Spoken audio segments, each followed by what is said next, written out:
On Christmas night, in front of 25 relatives, my parents handed my sister the keys to a brand new $65,000 Range Rover. They handed me a red envelope with a $2 lottery ticket inside. Melissa squealed and jumped into our father's arms while camera flashes exploded around her. I stood there holding that thin envelope, feeling the weight of what wasn't inside. My mother's voice cut through the applause. "Who knows, Ashley? Maybe luck will find you." Melissa laughed first. Maybe she'll win enough for a bus pass. Then everyone laughed. 25 people, all of them laughing, and I was the punchline. 3 days later, I won $250 million. But money wasn't what changed everything. It was the 69 missed calls on my phone and what those calls revealed about the people I'd called family for 34 years. Before I tell you this story, if you find it compelling, please take a moment to like and subscribe, but only if you genuinely want to come along for this ride. And let me know where you're watching from, what time it is there. I always love knowing where my new friends are tuning in from around the world. Now, let me take you back to that Christmas Eve. The night I finally stopped waiting to be seen. I'm Ashley Whitfield, 34 years old, Senior Program Manager at Google, where I coordinate infrastructure projects that affect millions of users. The kind of work that keeps systems running so smoothly that no one ever notices, which, when I think about it, pretty much describes my entire life. The drive from San Jose to Sacramento takes about 3 hours on a good day. Christmas Eve traffic made it closer to 4. I didn't mind. The silence in my car felt safer than what waited at the other end. I had spent the last 2 months knitting scarves for everyone in my family, 12 scarves, each one personalized. My father's in deep burgundy because that's his favorite color, even though he's never said it out loud. Melissa's in cream and gold because she likes things that look expensive. My mother's in soft blue because she used to wear that color before she stopped wearing anything that might draw attention. I passed the gas station on Highway 99 around 7 in the evening. A billboard towered over the pumps. Mega Millions jackpot. $250 million. I remember thinking, I've never been the lucky one. That thought would come back to haunt me in the best possible way. Every Christmas at the Whitfield house followed the same script. Dad held court in his leather recliner, dispensing opinions like a king granting audiences. Mom fluttered around managing everything and everyone while pretending she wasn't. Melissa arrived early to help, which really meant arriving early to receive praise for helping, and I showed up exactly on time, carrying carefully chosen gifts that would be opened without comment and forgotten by New Year's. I pulled into the driveway at 6:15. My Honda Civic, 10 years old and paid off, looked small next to the luxury cars already parked there. Melissa's BMW, Derek's Mercedes, Aunt Patricia's Lexus. I grabbed my bag of wrapped scarves and walked toward the house. Christmas lights covered every surface, blinking in competitive synchronization with the neighbors. My mother opened the door before I could knock. Her eyes flicked to my bag, then away, finding nothing worth lingering on. "Oh, good. You made it. Melissa's been here since noon helping me cook." No hug. No, I missed you. Just acknowledgement that I had successfully traveled from one point to another. "The traffic wasn't bad," I offered. She was already walking away. "Put your things in the guest room. We need help with the table." The living room buzzed with relatives I saw once a year and recognized less each time. Aunts and uncles and cousins twice removed, all orbiting around the center of gravity that was my sister and her husband. Melissa stood in the kitchen doorway, wearing a designer dress that cost more than my monthly rent, surrounded by admiring women. Derek had his arm around her waist, and they looked like a catalog photo for expensive happiness. When Melissa spotted me, her face arranged itself into sisterly delight. "Oh, Ash, you actually came. The actually hung in the air between us." "I always come," I said. But she had already turned back to her audience, and Derek was explaining something about his fintech company, using words like disruption and scalability and guaranteed returns. My father sat in his recliner, holding court with Derek and 2 of my uncles. I caught fragments of their conversation as I passed. "This kid's going to make us all rich," Dad was saying. "Smart investment. Best decision I ever made. I filed that away. Something about the certainty in his voice felt wrong. My father had spent his entire career selling used cars. He knew how to make bad deals sound like opportunities. He just didn't know how to recognize when someone was doing the same thing to him. I was arranging crackers on a cheese plate when Aunt Patricia found me in the kitchen. She had that look relatives get when they're about to ask something uncomfortable. "And, Ashley, what about you? Still renting? I have an apartment in San Jose, near work." "Oh," she said, loading that single syllable with every judgment she couldn't say out loud. "That's practical." Before I could respond, she spotted someone more interesting and drifted away. I finished the cheese plate alone. That's when I heard them. My father and Derek, talking in the hallway just outside the kitchen door. They didn't know I was there. "So the returns are guaranteed?" my father asked. 20% annually, Derek answered. "Minimum. But we need to move fast. I already gave you 200. The house is leveraged to the limit." "I know, but there's an opportunity. If we can get another 100,000, George, I don't have it. Unless what? Let me think. There might be a way." My hands stopped moving over the crackers. Leveraged to the limit. I knew what that meant. My father had taken out a reverse mortgage on the family home. He had bet their entire retirement on Derek's company. My mother appeared in the kitchen doorway. "Ashley, did you finish the cheese plate?" "Almost." "Mom, can I ask you something?" "Not now, honey. We're about to do gifts." The gift ceremony happened the same way every year. Everyone gathered in the living room. Dad stood by the Christmas tree and made a speech about family and gratitude. Then presents were distributed according to some hierarchy I had never been able to decode. But this year felt different. The energy in the room had a sharp edge, an anticipation I couldn't name. "Before we eat," my father announced, tapping his wine glass, "Patricia and I want to take a moment to celebrate our family." He smiled the smile I'd seen him use on customers my whole life, the one that promised things he might not deliver. This year has been incredible. Derek's company is thriving. Melissa and Derek bought their dream home, and we wanted to show our appreciation for everything they've accomplished. I noticed he said they, not we. I noticed he didn't mention me at all. "Melissa, sweetheart, come here."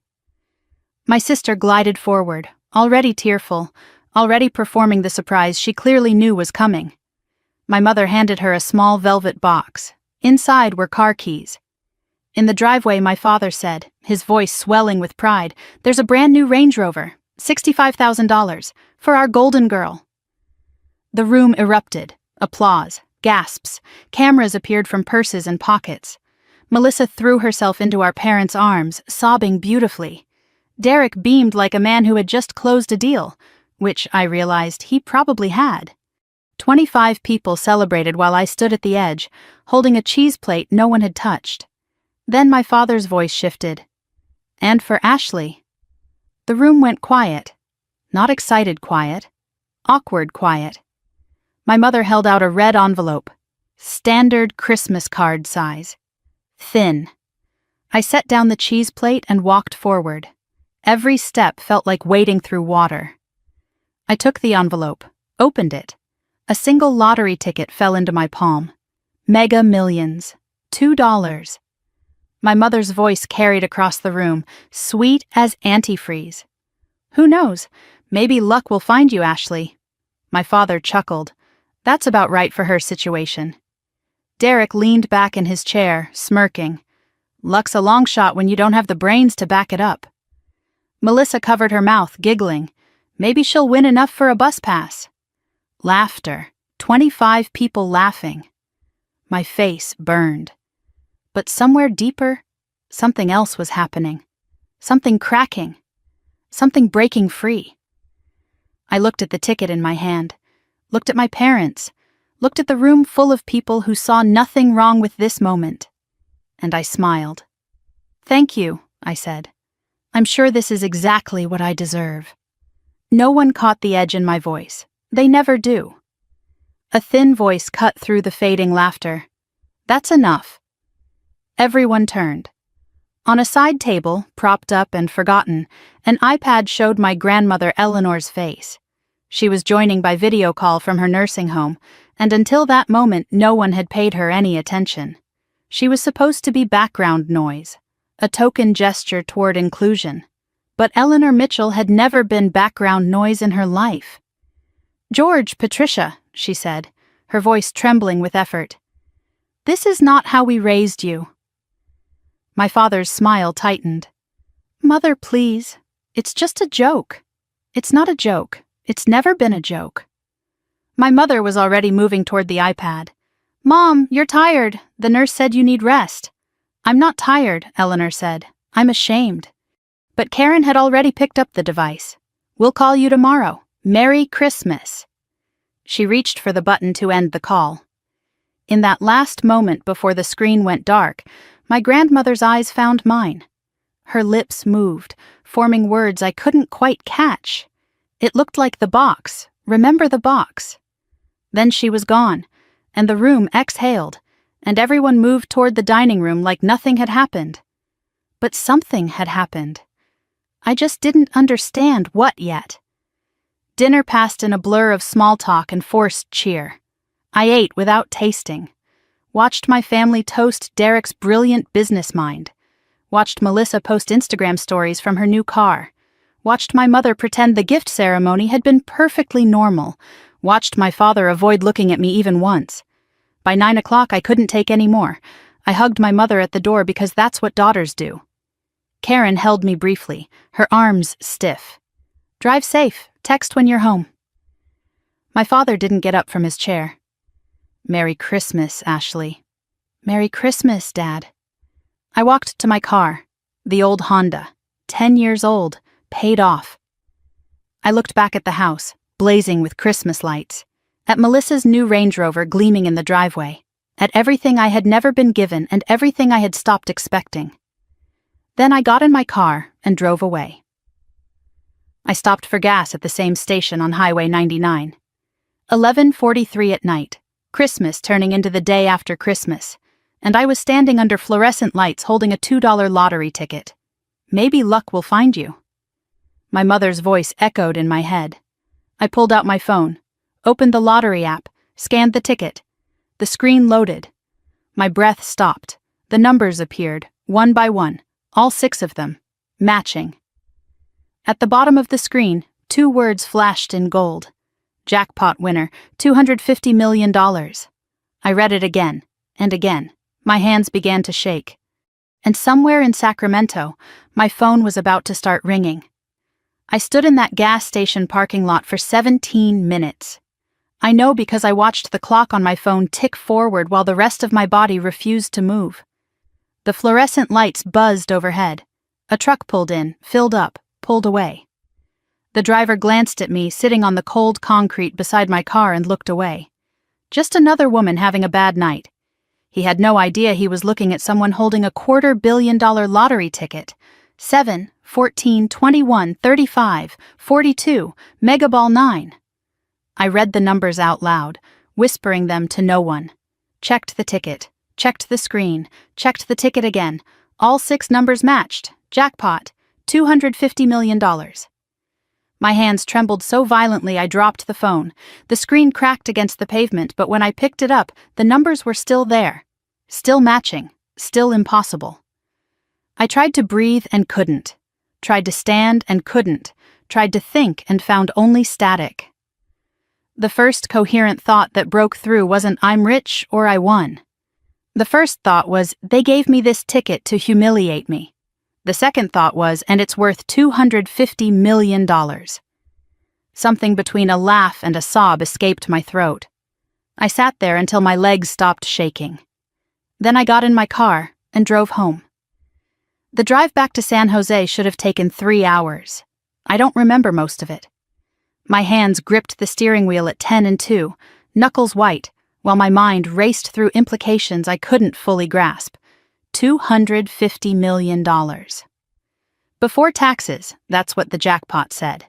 After federal and state taxes, maybe $160 million. $160 million. I'm a program manager. I work with numbers every day. I build spreadsheets and calculate timelines and manage budgets in the millions. But these numbers didn't compute. They existed in some other reality, one where a $2 lottery ticket given as an insult becomes the largest windfall of a person's life. I kept seeing Melissa's face, the way she laughed. Maybe she'll win enough for a bus pass. Derek's smirk. Luck's a long shot when you don't have the brains to back it up. My mother's sweet poison voice. Who knows? Maybe luck will find you. They meant it as a joke, a way to remind me of my place. The successful daughter gets a $65,000 car. The disappointing daughter gets a $2 lottery ticket. Everyone laughs. Everyone knows the score. Except the score just changed. By the time I reached my apartment in San Jose, something had crystallized in my mind. I would not tell them. Not yet. Not until I understood what this meant. Not until I had a plan. They had 34 years to see me. They could wait a little longer.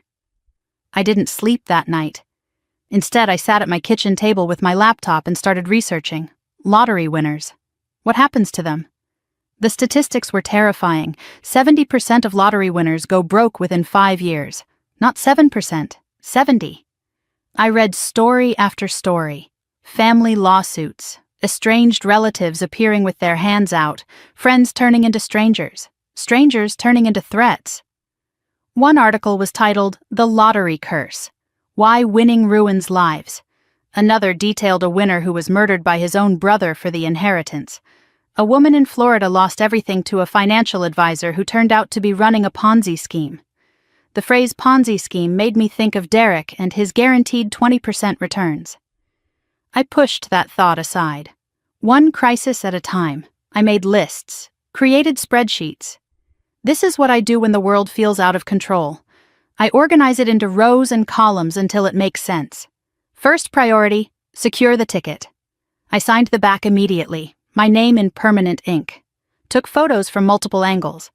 Stored the original in the fireproof safe I'd bought 2 years ago for important documents. Made 3 copies and hid them in different locations. Paranoid maybe, but I had seen what happens when you trust the wrong people. I had been seeing it my whole life. December 26th passed in a haze of research and planning. I called in sick to work, my first sick day in 2 years. Spent the entire day learning about trusts and LLCs and asset protection strategies. Somewhere around noon, my phone started buzzing. Melissa's name on the screen. I let it go to voicemail. It buzzed again. Mom. Voicemail. Again. Dad. Voicemail. The pattern continued throughout the day, each call a small earthquake I refused to acknowledge. By evening, I had 17 missed calls. I didn't listen to any of the messages. Not yet. I wasn't ready to hear their voices. December 27th brought more calls, and a development I had been dreading. I was making coffee when the morning news came on. California lottery officials confirmed the $250 million winner purchased their ticket at a Speedy gas station on Highway 99. The ticket was bought on Christmas night between 11:30 and midnight. Officials are encouraging the winner to come forward. I stared at the television. They knew where the ticket was purchased. They knew what time. Anyone who knew my travel route could put the pieces together. And Melissa, I remembered with a sinking feeling, had always been good at puzzles when the prize was worth winning. I returned to work on December 28th. The Google campus felt like a sanctuary, a place where I was valued for what I could do rather than dismissed for who I was. I badged in at 7:15 before most of my colleagues arrived. My desk was exactly as I'd left it. Dual monitors showing project dashboards. No family photos, just pictures of landscapes I'd visited on solo trips. Mountains and oceans and forests where no one knew my name or my history. I had a critical milestone review that afternoon. The infrastructure project I'd been leading for 8 months was entering its final phase. 200 engineers depending on my coordination. 100 million users who would never know my name but would notice immediately if I failed. For 3 hours, I lost myself in spreadsheets and timelines and risk assessments. This was where I belonged. This was where I mattered. Marcus Chen found me in the break room around 11. He was my mentor, the senior director who had hired me 6 years ago and promoted me twice since then. A man who had never once called my work secretary stuff or suggested I was just pushing papers. He studied my face with the careful attention that made him such a good leader. "You look different today," he said. "Different how?" "I don't know. Like you're carrying something heavy, or like you just put something heavy down." I forced a smile. "Just tired. Holiday travel." He didn't look convinced, but he didn't push. "The milestone review is at 2. You ready?" "Always," I said. He nodded and started to walk away, then paused at the door. "Whatever it is, you know you can talk to me." I nodded. But I couldn't. Not yet. Maybe not ever. The meeting went flawlessly. 3 hours of detailed technical discussion, and I delivered every chart, every metric, every contingency plan without a single stumble. The VP of engineering called my work outstanding. The team applauded. I accepted the praise with practiced modesty while thinking about the lottery ticket locked in my safe at home. The contrast was dizzying. Here, I was essential, respected, seen. At my parents' house, I was an afterthought, a punchline, a $2 joke. During a brief break, I slipped into a quiet corner of the cafeteria, pulled out my phone, opened the lottery app. The numbers were still there, still matching, $250 million. Not a dream. Not a glitch. The TV mounted in the break room was showing news coverage of the lottery winner. My coworkers gathered around it, joking about what they would do with that kind of money. "Buy an island," one said. "Never work again," another laughed. "What about you, Ashley? What would you do?" I shrugged. "Pay off my student loans, probably." Everyone laughed. So relatable. So normal. No one suspected that the lottery winner was standing 3 feet away, holding a phone that proved everything they were speculating about. That evening, I finally listened to the voicemails. 23 missed calls, 15 text messages, 7 voicemails, all from family. I sat on my couch in the dark and pressed play. Melissa, December 26th, cheerful and fishing. "Hey Ash, did you see the news? Some lucky person won the lottery at that gas station on 99. Wouldn't it be wild if... Anyway, call me. Miss you." She had never said miss you to me before. Ever. Melissa, December 27th, more direct. "Okay, so I was thinking, you drove home Christmas night, right? Did you stop at any gas stations? Just curious. Call me back. My father, December 27th, demanding as always. Ashley, it's your father. Call me back. We need to discuss something important. No, please, no when you get a chance, just orders. My mother, December 28th, attempting concern. Honey, are you okay? You haven't answered anyone's calls. We're worried about you. Please call." First time she had used the word worried about me in years. Melissa, December 28th, desperation creeping in. Ashley, I know you stopped at that gas station. I checked the traffic cameras from Dad's dashcam footage. You were there at 11:43. Please call me. This is important. For the family. My blood went cold. Dashcam footage. She had actually checked dashcam footage. Then came Derek's voice, smooth and calculated. "Hey, Ashley, it's Derek. Listen, I know we haven't always been close, but I want you to know that family sticks together. I have some connections in financial planning. If you ever need advice on, managing a windfall, I'm here." The word windfall told me everything. He knew, or he strongly suspected, and he was already positioning himself. The final voicemail was Melissa again, all pretense gone. "Why aren't you answering?" "This isn't funny, Ashley. If you have something that belongs to this family, you need to share it. That's what families do. Call me back, something that belongs to this family. A $2 lottery ticket given as an insult. Now it belonged to the family." I sat in the dark for a long time after the voicemails ended. Phone silent, but screen lighting up every few minutes with new calls I refused to answer. Melissa, Dad, Mom, Derek, Melissa, Melissa, Melissa. For 34 years, I had been invisible. My successes dismissed, my presence tolerated, my value measured at $2.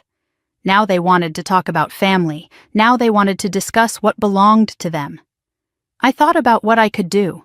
I could answer. Smooth things over. Share the money like a good daughter, a good sister, a good family member. That's what the old Ashley would have done. But the old Ashley had died somewhere between the living room and the gas station on Highway 99. The new Ashley was going to do something different. I picked up my phone and scrolled to a different contact. Eleanor Whitfield, my grandmother at the nursing home. It was late, but I knew she kept odd hours. The call went to voicemail. Her voice, thin but sharp. "You've reached Eleanor Whitfield. Leave a message if it's worth my time." I smiled despite everything. "Grandma, it's me. I need to see you. I have something to tell you. Something big. I'll come tomorrow. I love you."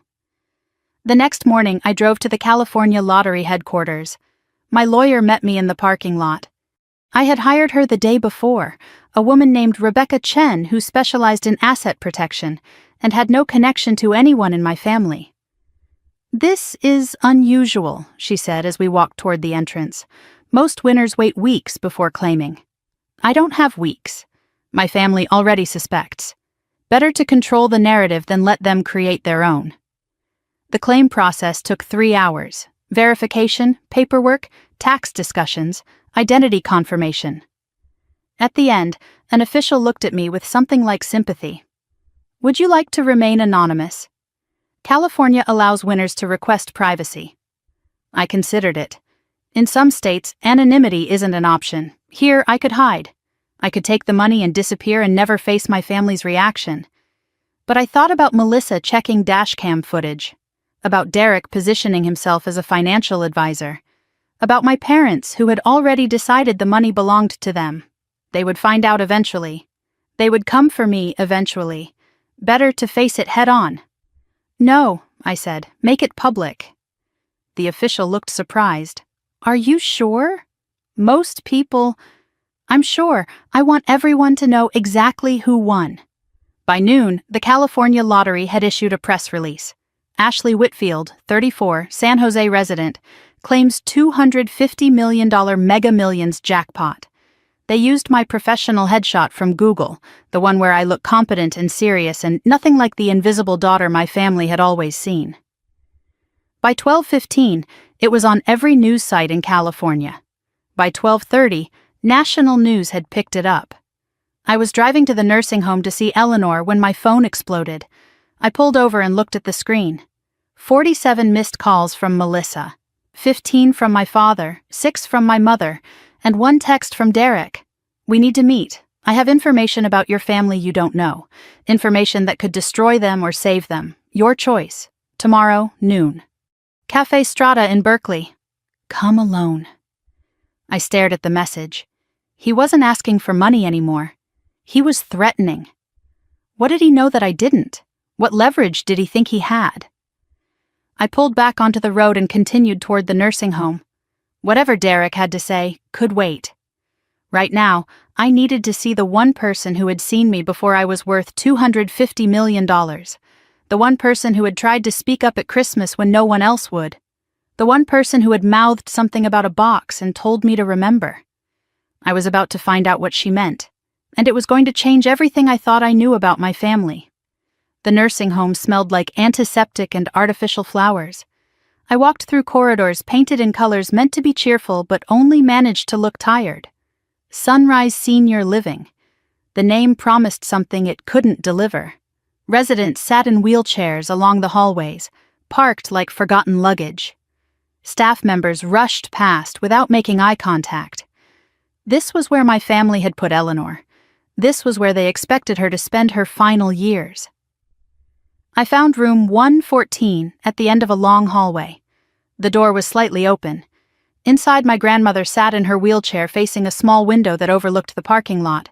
She looked thinner than she had at Christmas, frailer, but when she turned at the sound of my footsteps, her eyes were sharp as ever. "I wondered when you'd come," she said. Her voice was thin, but carried the same steel I remembered from childhood. I pulled a chair close and sat beside her. You know, don't you? I saw the news, she said. They showed your photo. You looked peaceful. I don't feel peaceful. That's because you're still carrying their expectations. Put them down, child. They were never yours to carry. Eleanor reached for my hand. Her fingers were cold and bony, but her grip was surprisingly strong. They'll come for you now, she said. All of them. With their hands out and their excuses ready, they already have.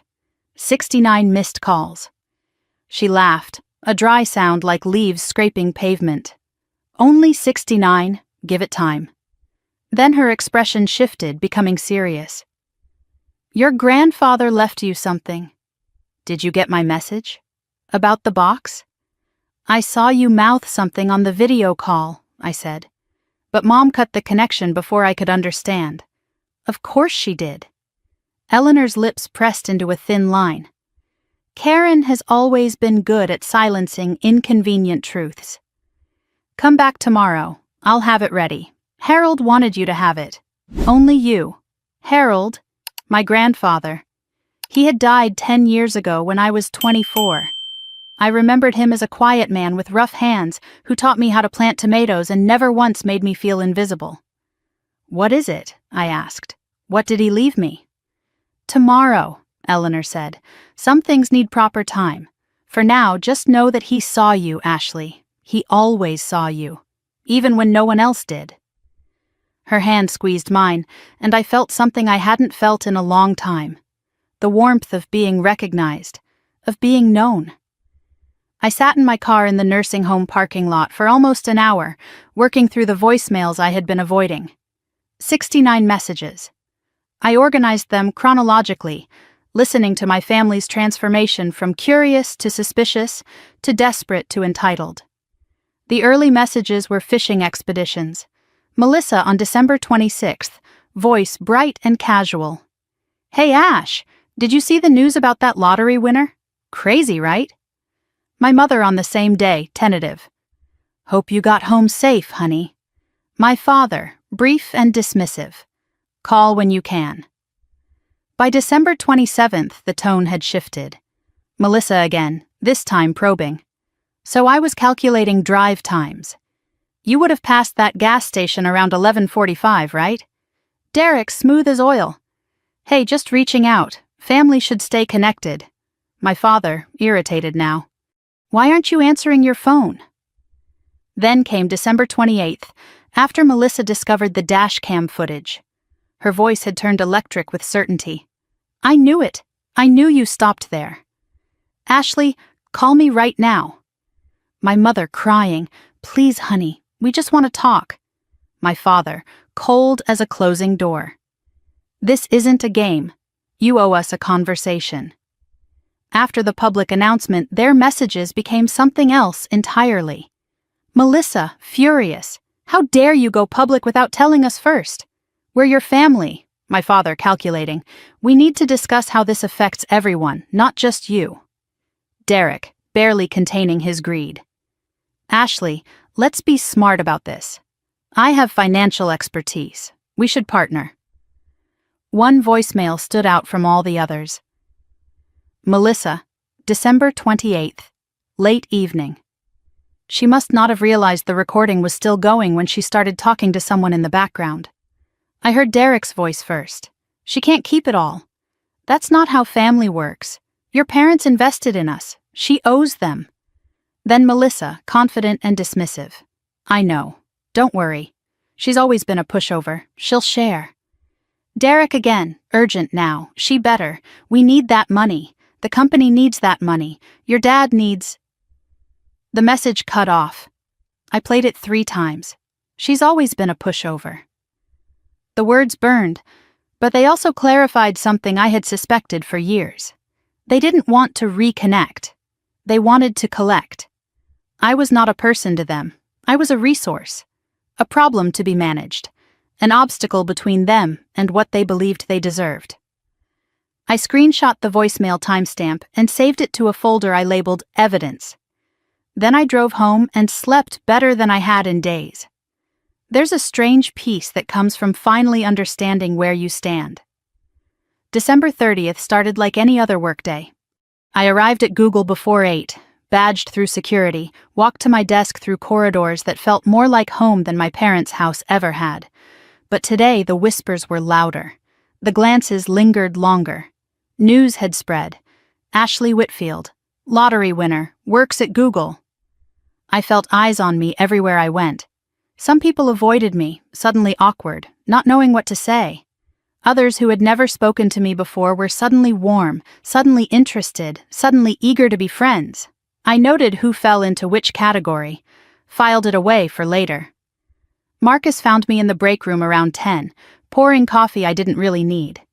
He looked at me the way he always did, with attention and respect, and said nothing about the lottery. "Milestone review prep," he said. "Conference room B. 20 minutes. I'll be there." He paused at the door and turned back. "For what it's worth, I always knew you'd end up with more than most people. I just thought it would be from the IPO, not Mega Millions." It was the first time I'd genuinely smiled in days. "But if you're staying," he continued, "I need your head in the game. These servers won't deploy themselves. My head's in the game. Good." That's the Ashley I hired. He left without asking for money, without awkwardness, without any of the grasping need I'd been drowning in from my family. This is what respect looks like, I thought. This is what it feels like to be valued for what you do instead of what you have. I was heading to lunch at 11:47 when I heard my name, not from a colleague. The voice came from the security desk near the lobby. I looked over and saw her. Melissa. Standing there in a designer coat and high heels, arguing with the guard. "I'm her sister," Melissa insisted. "She'll want to see me. Just call her." "Ma'am," the guard said, patient but firm, "I can't let you past without authorization." Then Melissa spotted me across the lobby. Her face transformed. "Ashley!" Every head turned. I felt the weight of dozens of eyes. For a moment I considered walking away, taking a different exit, avoiding this confrontation entirely. But that's what the old Ashley would have done. I walked forward, face neutral. "It's okay. I know her." The guard looked at me. "You sure?" "Unfortunately." Melissa's smile flickered at the word.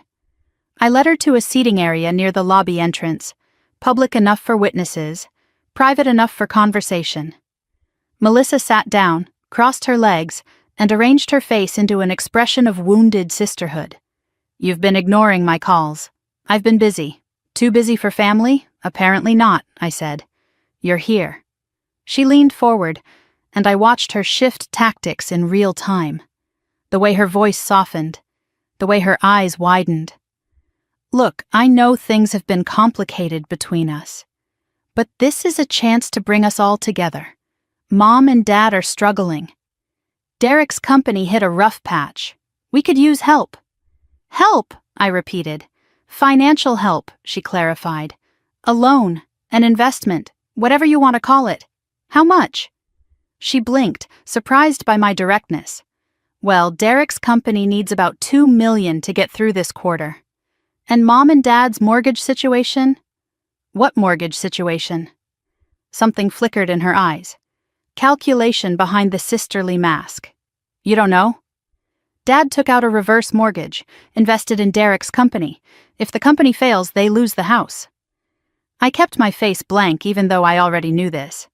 I had overheard them on Christmas Eve. When did this happen? Months ago. Before Christmas. "And you're just telling me now?" Melissa's voice hardened. "I'm telling you now because you can fix it now." I stood up, and Melissa's expression shifted to alarm. "Let me make sure I understand," I said. "You want me to bail out Derek's company, a company I know nothing about, and save Dad from his own bad investment. Using money from a lottery ticket you laughed at me for receiving." "That was a joke," she said quickly. "You know that was a joke." "Jokes are funny, Melissa.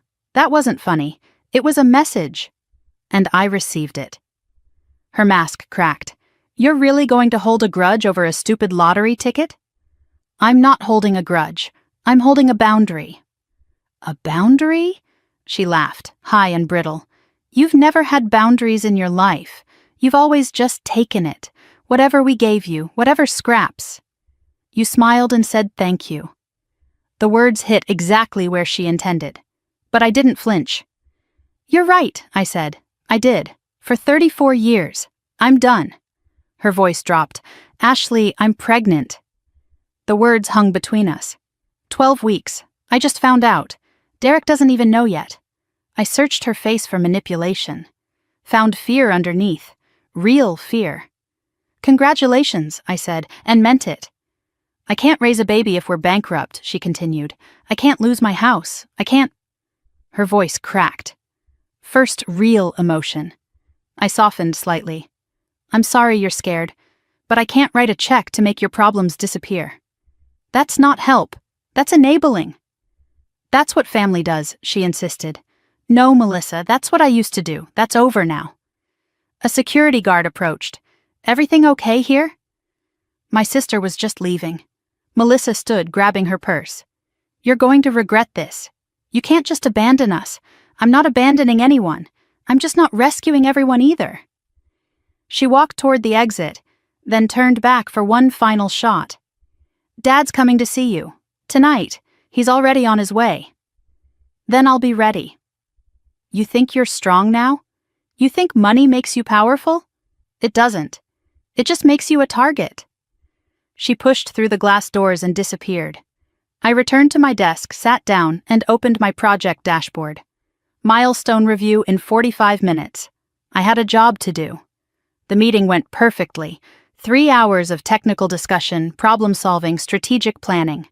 I was in my element, and everyone knew it. The VP of Infrastructure praised my contingency planning. Engineers deferred to my expertise. No one in that room had ever called my work glorified secretary. No one had ever handed me a $2 lottery ticket as a joke. By 6:30, the building was emptying out. I walked to my car in the parking garage, checking my phone. One new text from an unknown number. I'm outside your apartment. We need to talk. Dad. I sat in my car for 5 minutes, breathing, centering myself. Then I drove home to face him. George Whitfield stood outside my apartment building looking smaller than I remembered.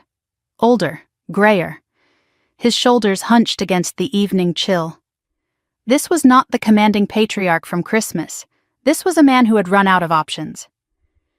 Dad, I said as I approached. Ashley. He didn't move to hug me, neither did I. How'd you get my address? Your mother had it. Emergency contact forms. I unlocked the building door and gestured him inside. He looked around my apartment with an expression I couldn't read. Small, clean, tasteful. Not the home of someone struggling. Nice place, he said finally. Thank you. I've never been here before. No, you haven't. He sat on my couch without being invited. I'm not going to waste your time. You know why I'm here. Tell me anyway. I made some investments. They didn't pan out. I used the house as collateral. If I don't come up with money soon, your mother and I lose everything. How much? $200,000 would clear the immediate debt. Another $100 for buffer, $300,000. You have $250 million. I have $160 million after taxes. And it's mine, not the family's. His jaw tightened. I raised you, fed you, clothed you, put a roof over your head. You did, and I'm grateful. But gratitude isn't a credit line. What happened to you, Ashley? You used to be so agreeable. I grew up. Agreeable is just another word for invisible. He had no response to that. I let the silence stretch before I spoke again. Dad, can I ask you something? He nodded, wary. When you invested in Derek's company, did you do any due diligence? Silence. Did you look at his financials, his business model, his track record? Derek's family. Family trusts family. Derek promised you 20% returns. Guaranteed. Did that sound realistic to you? His face shifted. Defensive. How do you know about that? I overheard you. Christmas Eve, in the hallway. That was a private conversation. In a house full of people. Nothing's private when you don't bother to close the door. What are you getting at? I leaned forward. I'm getting at the fact that you bet your retirement on a company you didn't research, run by a man you don't really know because he promised you easy money, and now you want me to fix it. What do you actually know about Derek's company, Dad? I know enough. Do you know he's under investigation? My father's face went white. What investigation? I walked to my desk and pulled out a folder. I had a lawyer look into Derek's business after Christmas. What I found... You need to see this. I opened the folder. Inside were SEC complaints, employee lawsuits, a pattern of fraud stretching back nearly 2 years. Dad, Derek isn't just failing, he's a con man, and you're not his only victim. You might be his accomplice. George stared at the papers. His hands were shaking. I didn't... The question now is, what are you going to do about it? Because this is going to come out. And when it does, it won't just take your house. It could take your freedom. My father looked up at me. For the first time, he wasn't seeing the invisible girl he'd dismissed for 34 years. He was seeing someone with power. And he was terrified. The papers spread across my coffee table like evidence at a crime scene. SEC complaints dating back 18 months. Former employee testimonials alleging fake revenue reports. A pattern of investor payments made from new investor funds. Classic Ponzi structure.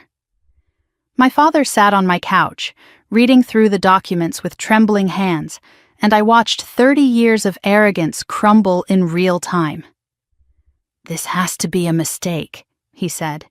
Derek showed me projections, growth charts. Projections aren't profits, Dad. Did you ever see actual audited financials? Silence told me everything. He's Melissa's husband. He wouldn't what? Lie? Steal? He's been doing both for at least 2 years. George slumped back against the cushions. In that moment, he looked every one of his 63 years. All the bluster, all the certainty, all the condescension he had carried through my childhood. Gone. Replaced by something I had never seen in my father before. Fear. "How much trouble am I in?" he asked. "That depends. How involved were you?" "I just gave him money. I didn't do anything illegal." "Did you recruit other investors?" His face answered before his mouth could form the words. "A few. Friends from the club. Guys from the car dealership days." "How many? How much?" "Maybe 8 people. Around 600,000 total." I closed my eyes. This was worse than I thought. I made coffee. Not because either of us wanted it, but because I needed time to think. When I returned to the living room, my father was still sitting in the same position, staring at the documents like they might rearrange themselves into something less devastating.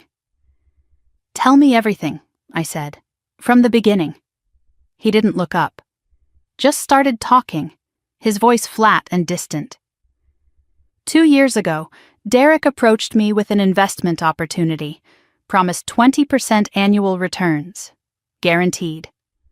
I had just sold the car dealership, had cash sitting in accounts earning almost nothing. First investment was $50,000. Returns came right on time, impressive returns, so I put in more, $100,000, more returns. It felt like I had finally done something right, finally made a smart decision. I listened without interrupting. This was a side of my father I had never seen. Vulnerable, exposed. The patriarch stripped of his armor. "Derek said he needed expansion capital," George continued. "Asked if I knew anyone who might want to invest. I brought in friends, guys I've known for 30 years. They trusted me. I thought I was helping them." He paused, swallowed hard. 6 months ago, the returns started getting delayed. Derek had excuses: market volatility, restructuring, temporary cash flow issues. 3 months ago, returns stopped entirely. I confronted him at Thanksgiving. He said just one more influx of capital and everything would stabilize. "The reverse mortgage," I said. His face crumbled. "I didn't tell your mother the full truth. I said we were refinancing for better rates. But you pulled $200,000 in equity out of your home and gave it all to Derek." "Yes. If this collapses, you lose the house. And Mom doesn't know how bad it really is. She knows things are tight. She doesn't know how tight.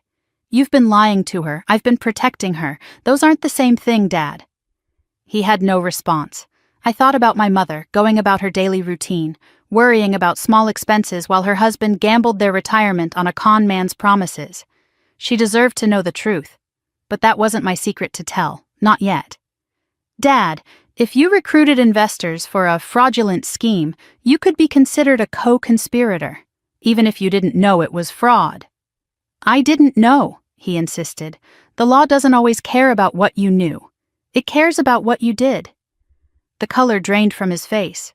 What do I do? For now, nothing. I need more information before I decide anything. But there's one condition. Anything. You tell Mom, everything. Tomorrow. Before I do anything else. His voice broke. She'll never forgive me. Maybe. But she deserves the truth. So do I. So do those 8 investors you recruited. He stared at the floor for a long moment. Then nodded. Okay. I didn't sleep that night. After my father left, I sat at my kitchen table with my laptop, diving deeper into Derek's company. What I found made my stomach turn. Shell corporations in Delaware. Phantom investments in companies that didn't exist. A web of transactions designed to obscure where the money actually went. By 3 a.m, I had a clearer picture of the scheme. Derek wasn't just incompetent. He was methodical, deliberate. A professional con artist wearing the mask of a loving husband and successful entrepreneur. And my father had helped him, whether he understood what he was doing or not. When morning came, I showered, dressed, and drove to the nursing home. December 31st, New Year's Eve.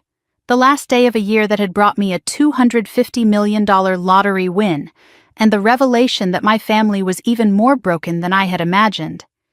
The drive gave me time to think. I kept replaying my father's face when he realized the scope of his situation. 34 years of feeling invisible, and now he needed me to be visible. The irony was almost poetic. My phone buzzed at a red light.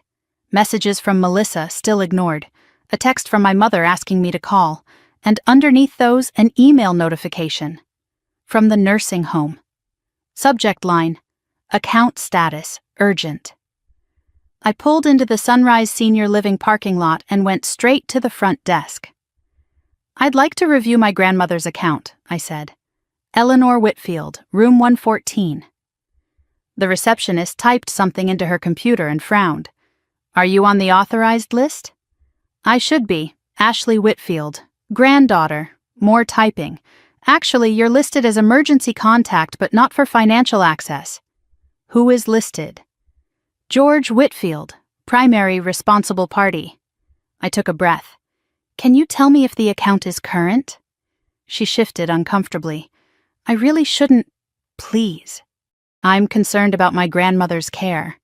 Her voice dropped. The account is significantly past due. 6 months. We've been sending notices 6 months, the same timeline as when Derek's returns stopped coming. My father had been paying Eleanor's bills, until he couldn't. How much is owed? $47,000. We've been patient because Mrs. Whitfield has been a resident for so long, but we may need to discuss alternative arrangements soon. Alternative arrangements. They were going to kick her out. I pulled out my checkbook. I'll pay the full balance today. And I want to be added as authorized for all financial matters. The receptionist's eyes widened. I'll get the paperwork. Eleanor was dressed when I entered her room, sitting in her chair by the window wearing her nicest blouse, with a wooden box on her lap. She had been waiting for me. Close the door, sweetheart, she said. I did. The click felt significant. I heard you at the front desk, she continued. These walls are thin, and my hearing is better than they think. Why didn't you tell me about the bills? Pride. Foolishness. The same reasons anyone keeps secrets. How have you been managing? My own savings, running out. I have maybe 2 more months before... She didn't finish the sentence. She didn't have to. Your father promised to handle it. Every month he said the check is coming, Mom. Every month nothing. He's in trouble, Grandma. More trouble than you know. Derek's scheme? I blinked. You know about that? I'm old, not stupid. I watched that boy at Thanksgiving. All flash, no foundation. I told your father not to trust him. He didn't listen. He never listens. Not to me, not to you. Only to the sound of his own voice and the promises of easy money. Eleanor lifted the lid of the wooden box on her lap. Inside, I saw yellowed letters, old photographs, and a thick manila envelope. Your grandfather Harold was a quiet man, she said. Like you. Worked 40 years at the same company, never flashy. Never praised. But he saw things other people missed. She handed me the manila envelope. Open it. My hands trembled as I unfolded the flap. Inside were savings bonds. Dozens of them. Old paper bonds, the kind they don't issue anymore. And a handwritten letter, and a photograph. I looked at the bonds first, purchased decades ago. All in my name. Current value, according to the paperwork clipped to them, approximately $150,000. Then I looked at the photograph. A little girl in a garden, maybe 8 years old, covered in dirt, grinning at the camera.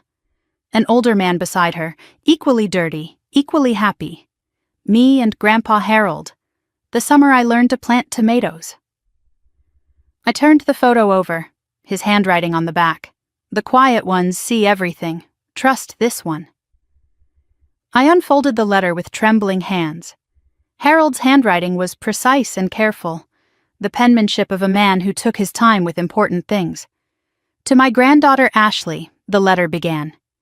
The quiet ones see everything. I've watched you grow, watched how they overlook you. Don't let it harden your heart. But don't let it make you small either. This money is yours.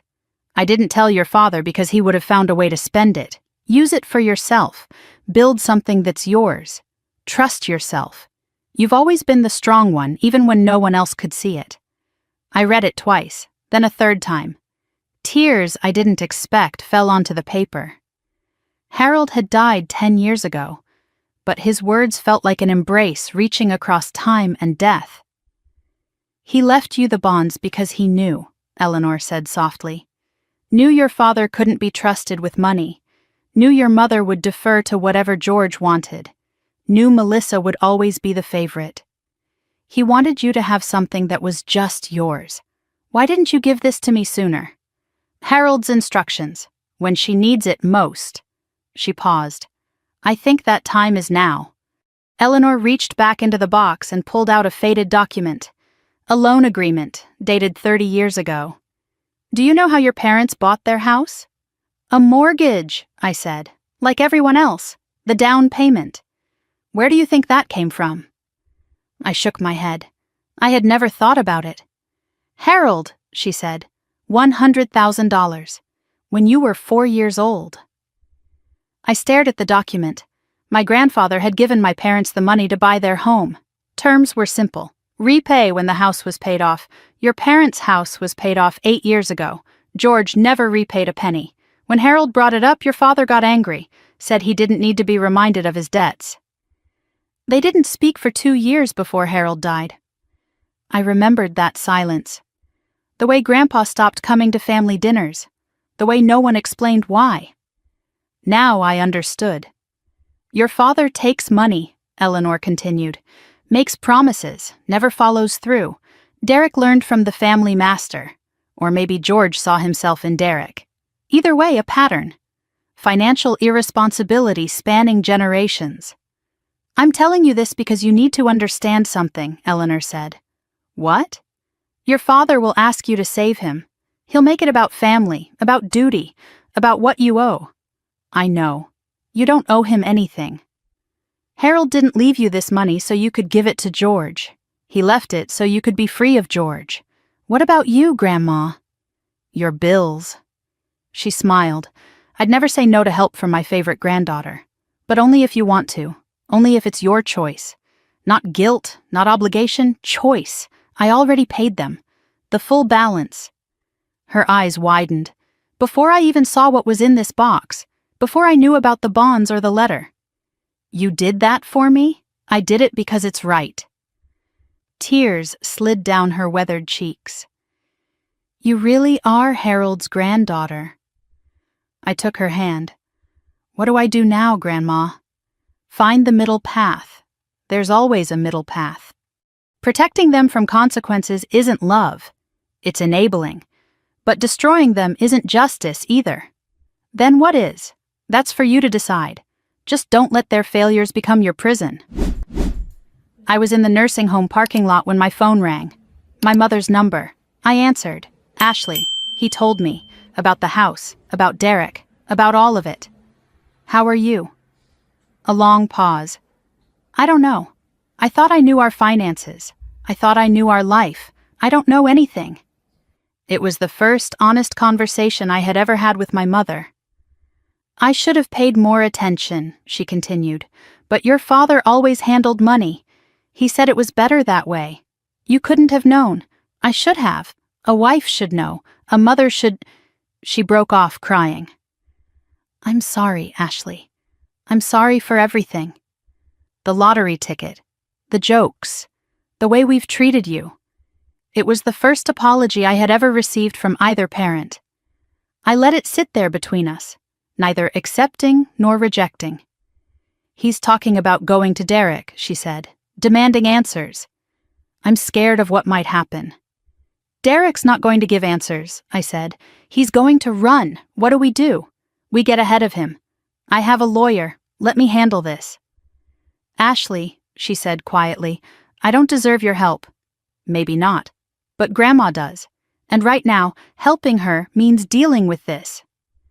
That night I sat alone in my apartment watching San Jose's fireworks through my window. New Year's Eve. The last hours of the year that had changed everything. On my coffee table sat the crystal future I was trying to construct. Legal pad with notes from the day. Eleanor's bills paid. Derek's company researched. George's exposure assessed. Harold's letter read so many times I had memorized it. What to do? The questions circled endlessly. Pay off Derek. Let him disappear. Protect my father from prosecution. Or turn everything over to the FBI. Let justice unfold. Let my father face the consequences of his choices. Or do nothing. Let the scheme collapse on its own. Let the chips fall wherever they landed. My phone buzzed. 11:47. A text from Derek. We need to meet. I have information about your family you don't know. Information that could destroy them or save them. Your choice. Tomorrow. Noon.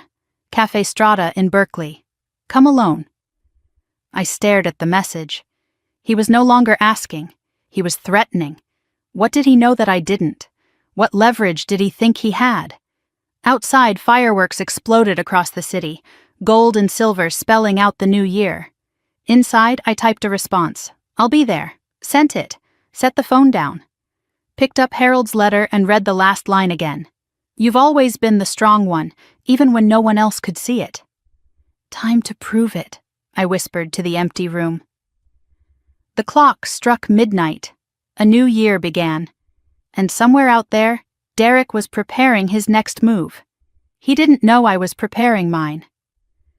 I woke on New Year's Day with a plan already forming. The clock read 5 a.m, but sleep had been impossible. My mind had been racing all night, turning over possibilities, calculating risks, preparing for the confrontation ahead. Derek wanted to meet. Derek thought he had leverage. Derek was about to learn that I was not the pushover my family believed me to be. I made coffee, showered, and called my lawyer before 8. Rebecca Chen answered on the third ring, and I apologized for interrupting her holiday. This is what you pay me for, she said. Tell me everything. I explained Derek's text. The demand to meet alone, the implied threat about information that could destroy or save my family. Her response was immediate and practical. Record everything. California is a 2-party consent state, so you can't use it in court, but you can use it for leverage. And don't go alone. He said, come alone. He doesn't get to set all the terms. I'll be at a table nearby. He won't know I'm there. I agreed. Then I spent the next 2 hours reviewing everything I knew. Derek's company was fraudulent. George had invested $200,000 and recruited $600,000 more. Derek was desperate. The scheme was collapsing, and Derek believed he had something on my family that I didn't know about. The question was what?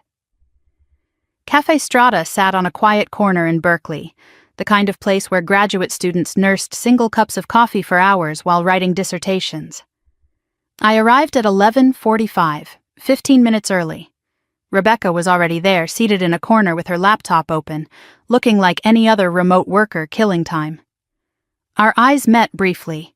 She nodded almost imperceptibly. I chose a table by the window, visible, public. My phone was in my purse with the voice memo app running. A backup recorder sat in my jacket pocket, Rebecca's suggestion. Even if it's not admissible, she had said, it's evidence of intent. Derek arrived at 12:03, deliberately late. A small power play that told me more about his state of mind than he probably intended. He looked different from Christmas. The polish was gone. Stubble shadowed his jaw. Dark circles underlined his eyes. His designer clothes were wrinkled. The golden boy was tarnishing. He slid into the seat across from me without greeting. You came. You asked. I said alone. I gestured at the nearly empty cafe. We're alone enough. He ordered coffee from the passing waitress, taking his time, trying to regain control of a situation that had clearly slipped beyond his grasp. I waited. Said nothing. Let the silence work for me. Finally, Derek spoke. I know you think you have this figured out. Do I? You think I'm the villain, the con man who took advantage of your family, aren't you? He laughed, a harsh, bitter sound. I'm the fall guy. There's a difference. I kept my face neutral. Explain. Your father isn't the victim he's pretending to be. He's my partner. The words hung between us. I had suspected something like this. The overheard conversation at Christmas, the guaranteed returns, my father's desperation. But hearing it stated so plainly still landed like a blow. I'm listening, I said. 2 years ago, your father came to me with an idea. Derek leaned forward, his voice dropping. Not the other way around. George approached me after he sold the car dealership, had $300,000 sitting around, wanted to multiply it fast. He proposed a private investment club. Bring in friends, pool money, invest aggressively. I had the fintech background. He had the network of wealthy contacts. We'd split the profits. And the scheme? The scheme evolved. Derek's eyes met mine. First year was legitimate, real investments, decent returns. But George got greedy, wanted bigger returns, faster, started pushing me to guarantee specific percentages to attract more investors. You can't guarantee returns in real investing, Derek continued, so we started supplementing. New investor money paying old investor returns. It was supposed to be temporary, just until the real investments caught up, but they never did. And by then we were in too deep to stop. I processed his words, searching for the lie. There's always a lie with people like Derek, but his story aligned too well with what I already knew. My father's desperation, his familiarity with the scheme's details, the way he had tried to spin himself as a victim rather than a participant. You're saying my father designed this? I said. Derek pulled out his phone and showed me an email. From George to Derek, dated 18 months ago. We need to promise at least 15%. That's what gets them in. We can figure out how to deliver later. He showed me another. Don't put anything in writing to the investors. Verbal only. Plausible deniability. My father's words, my father's strategy. My stomach dropped, but I kept my face composed.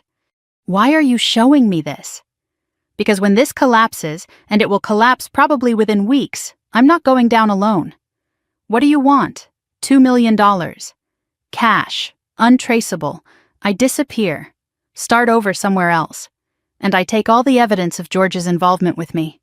Blackmail, I said. Insurance, he corrected. For both of us. You don't want your father in prison, do you? Think of what that would do to your mother. To Melissa. I let his words settle before responding. $2 million is a lot of money. You have $250 million, $160 after taxes. And it's not liquid. It's in trusts, investments, legal structures. I can't just write you a check. Figure it out. You're the smart one, remember? The one with the fancy tech job. I noted the bitterness. Derek resented me too. Everyone in my family did. I need time to verify what you've shown me. Verify? His face hardened. You think I'm lying? I think everyone in my family has lied to me my entire life. You're part of my family now, like it or not. Why should you be different? He stared at me. Something shifted in his expression. Perhaps a grudging respect. Perhaps just recalculation. 1 week, that's all you get. After that, I go to the FBI myself, make a deal, trade George for leniency. And Melissa? The question escaped before I could stop it. For the first time, Derek hesitated. What about her? She's pregnant. Did you know? The color drained from his face. She what? 12 weeks, found out just before Christmas. Derek slumped back in his chair. She didn't tell me. Maybe she was waiting for the right moment. Maybe there is no right moment when your husband is a con artist. The pregnancy had changed something for him. I watched him recalculate, watched the gears turn behind his eyes. 1 week, he repeated, but softer now.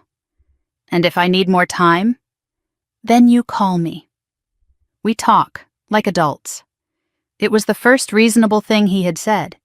I need copies of everything you have, I told him, every email, every document, everything that shows what my father did or didn't do. Why would I give you that? Because if you're telling the truth, I need to know the full picture before I decide anything. And if you're lying, I'll find out anyway and you'll get nothing.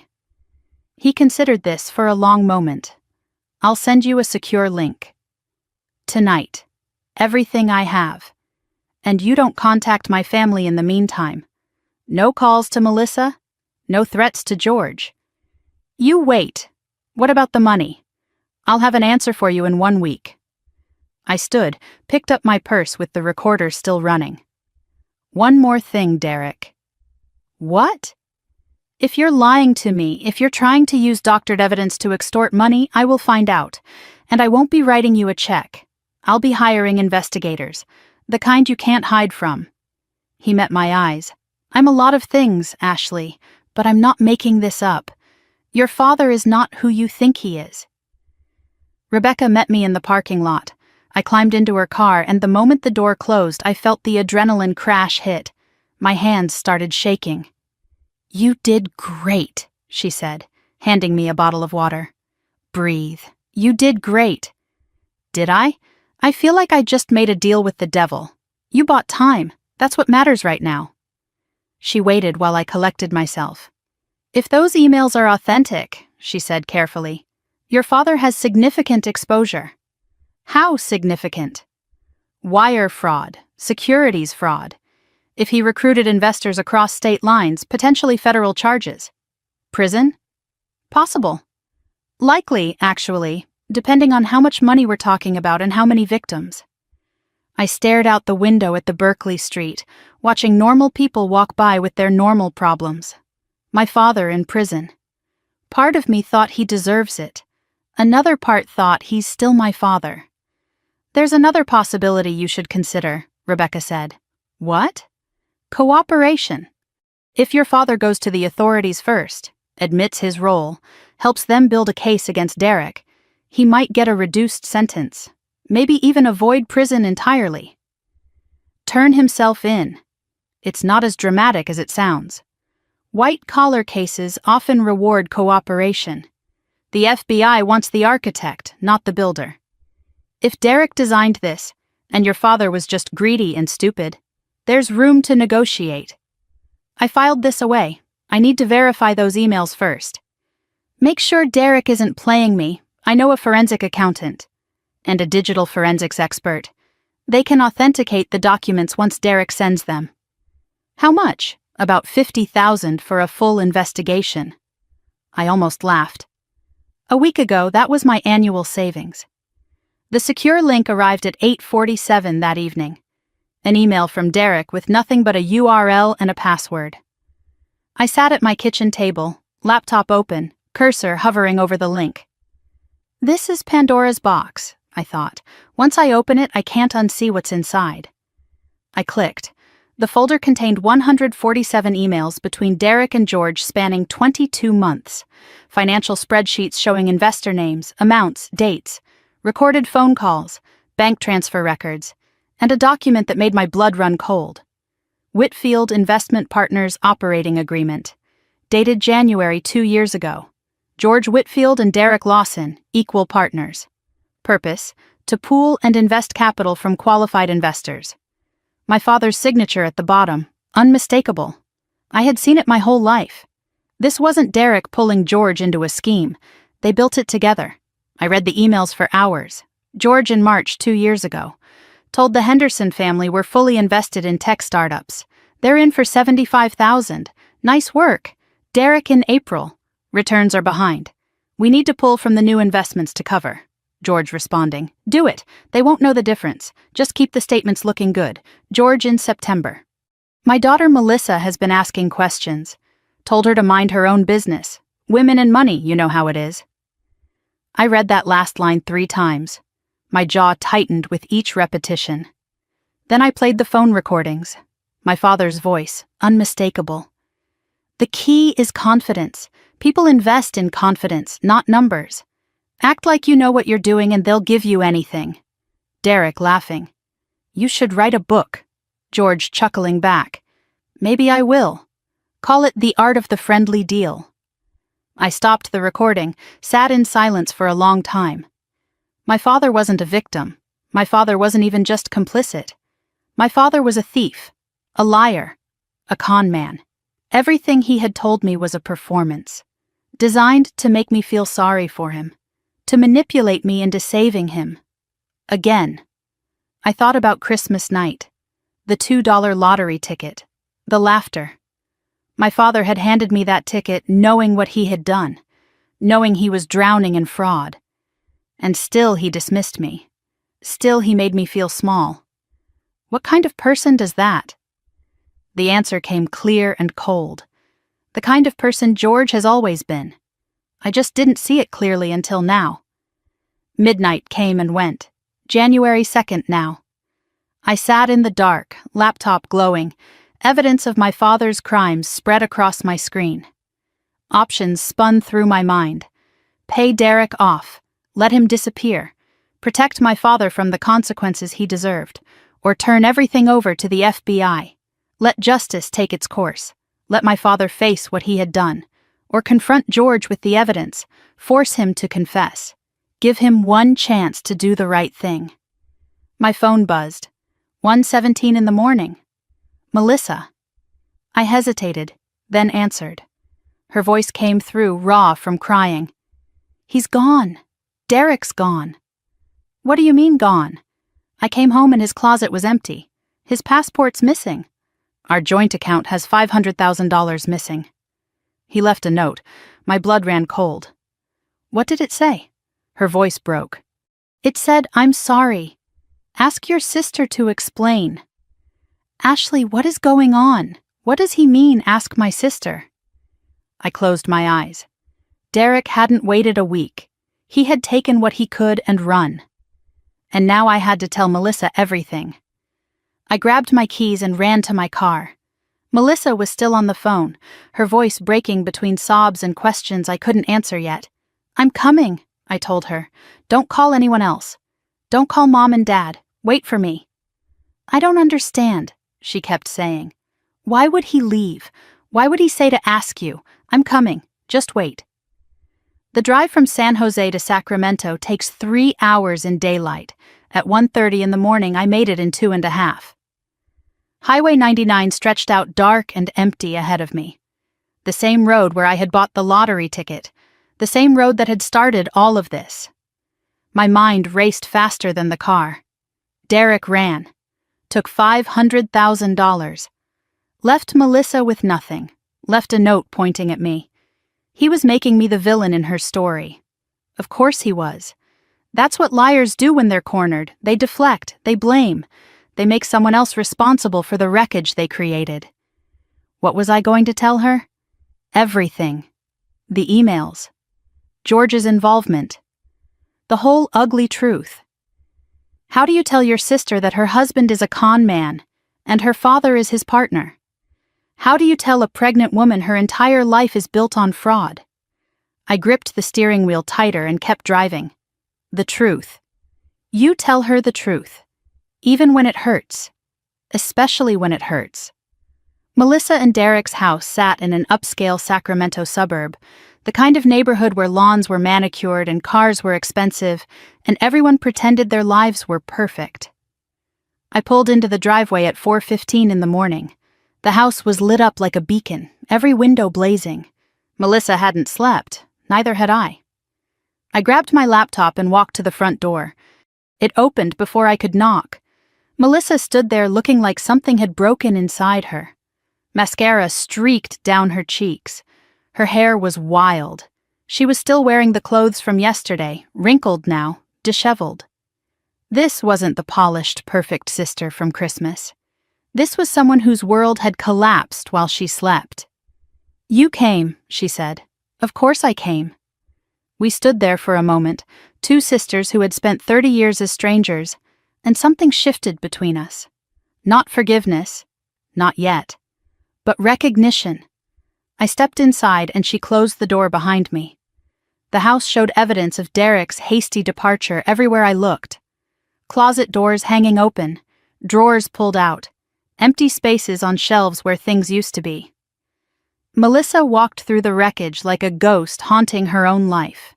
"He took the Rolex," she said, "the one my parents gave him for Christmas 2 years ago, the one they couldn't afford."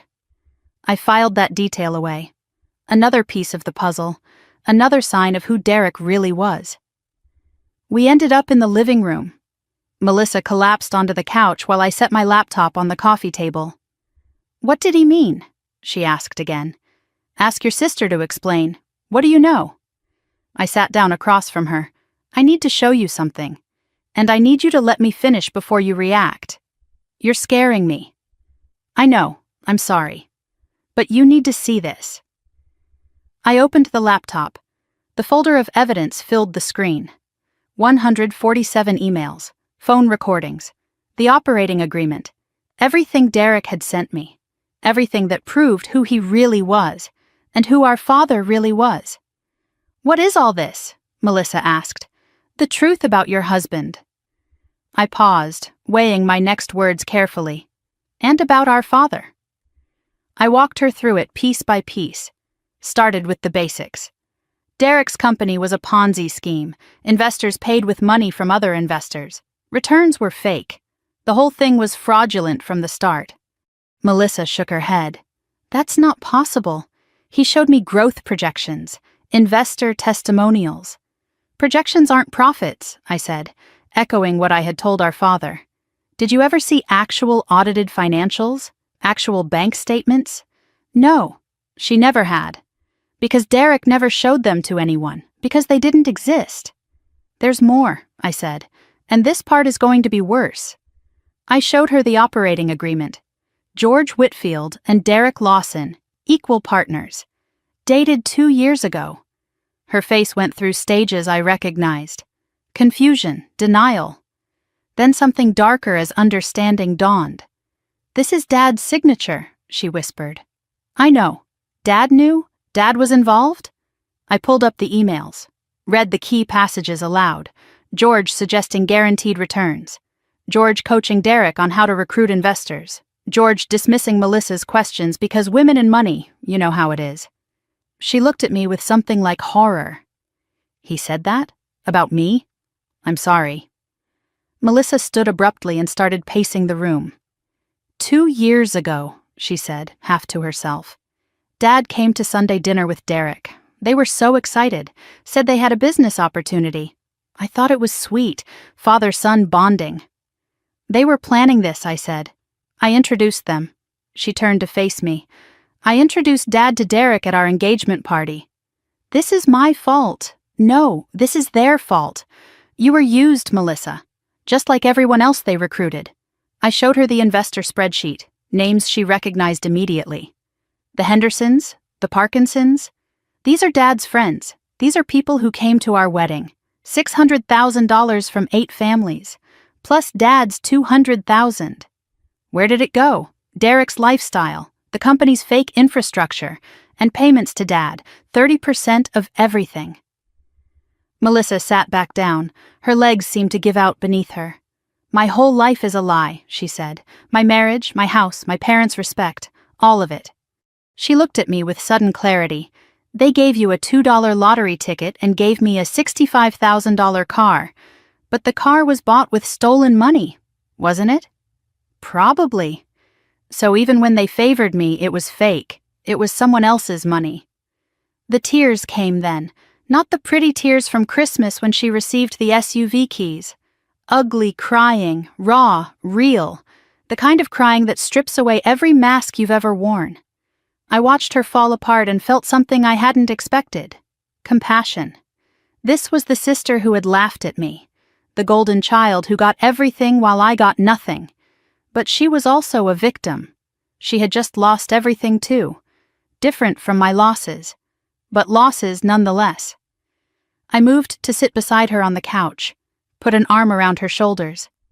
She stiffened at first, then collapsed against me, sobbing. "I'm sorry," she gasped between breaths. "For what? For everything. For the lottery ticket. For laughing. For 34 years of being terrible to you." I let her cry. Something loosened in my chest. Not forgiveness, not yet. But something. When the tears finally slowed, Melissa's hand went to her stomach. "I'm going to be a mother," she said. "And the father of my child is a criminal. The father of your child is gone. The baby is still yours. How do I raise a child alone? I don't know how to do anything alone. You learn, like everyone else learns. I'm not like you, Ashley. I've never been strong like you. I wasn't strong. I was invisible. There's a difference." Somewhere in the long hours between night and dawn, a memory surfaced. I looked at my sister, mascara streaked and broken, and remembered a different Melissa. Summer of 1996. I was 6 years old. She was 10. We were at Grandma Eleanor's house, helping Grandpa Harold plant tomatoes in his backyard garden. Melissa held the seedlings while I dug holes in the dark earth. Grandpa Harold crouched beside us, patient and present, teaching us how deep to plant, how much water to give. "Plants don't care who's watching," he had said. "They just grow toward the light." Melissa had laughed, dirt on her nose. "Ash, you have a worm in your hair."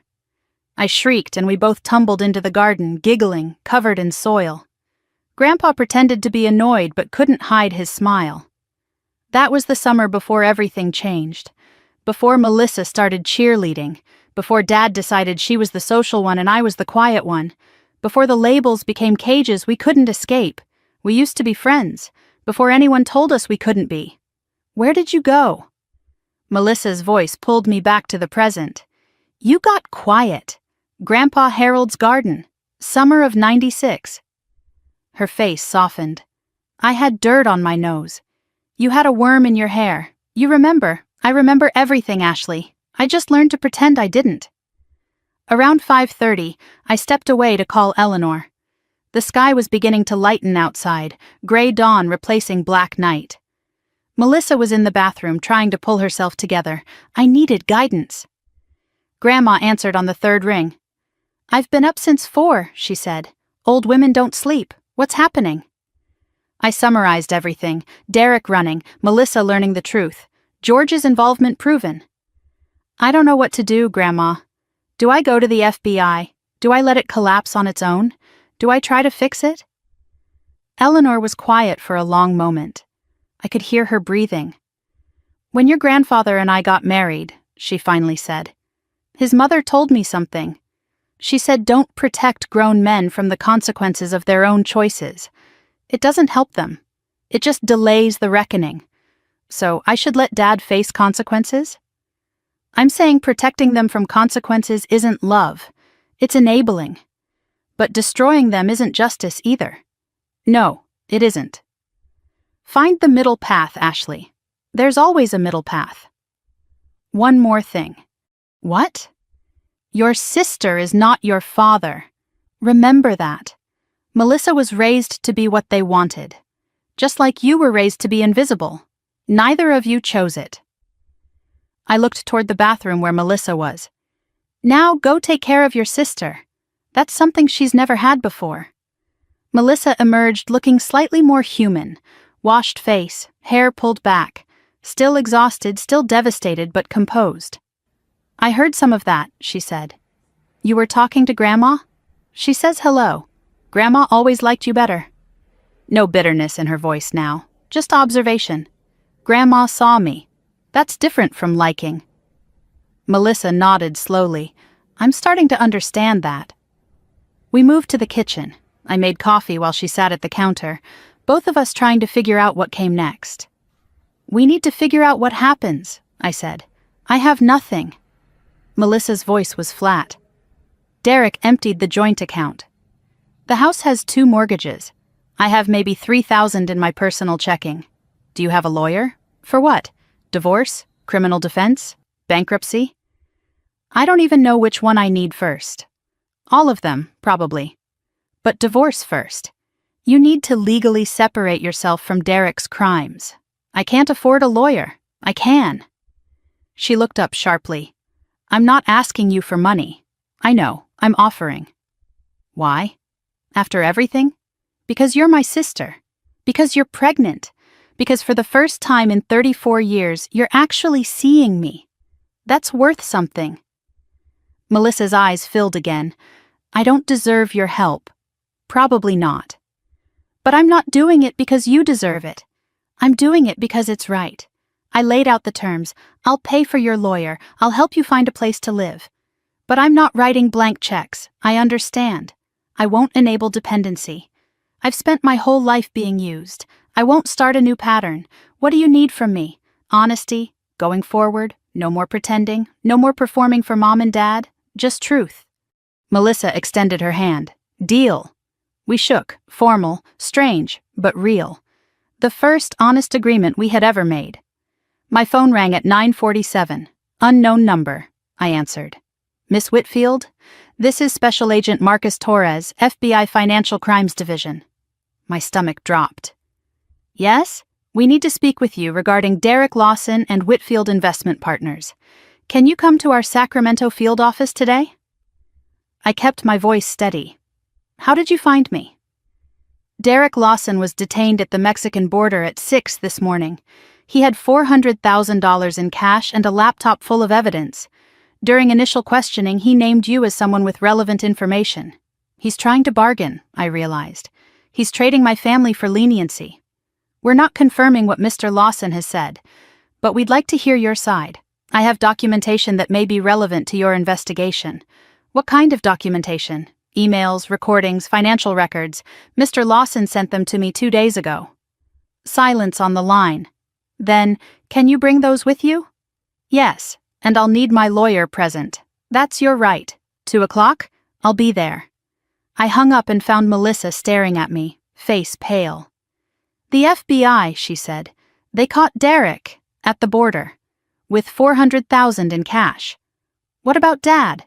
Will they? I don't know yet. That's what I'm going to find out. I gathered my things, laptop, phone, the evidence that could save my father or condemn him. I stopped at the door, turned back to face my sister. There's something else I haven't told you. What? I have evidence that Dad was Derek's partner, full partner. The FBI is going to want to see it. Melissa's face went white.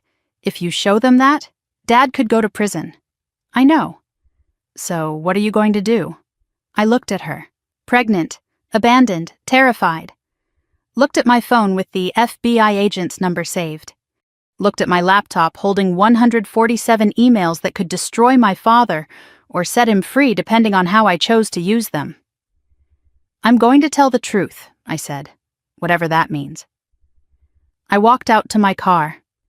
Behind me, Melissa stood in the doorway. 2 sisters, 1 truth, and a family about to face consequences 30 years in the making.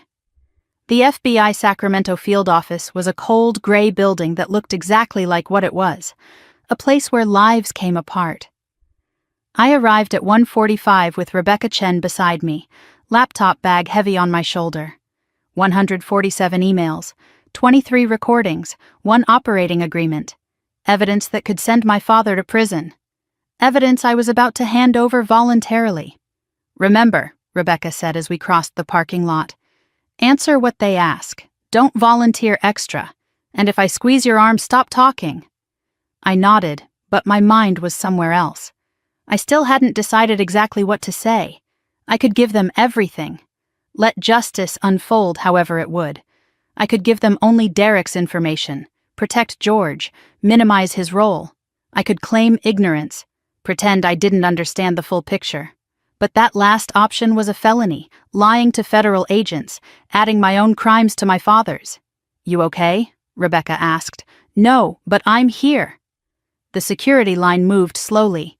Badge check, metal detector, forms to fill out, the bureaucracy of destruction.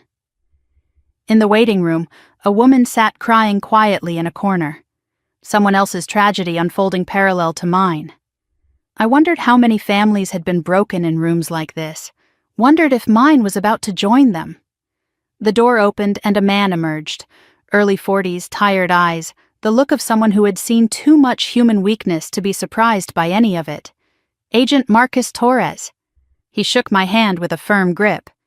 "Miss Whitfield, thank you for coming in. This way, please." He led us down a corridor lined with photographs of convicted criminals, men and women who had stolen, cheated, lied.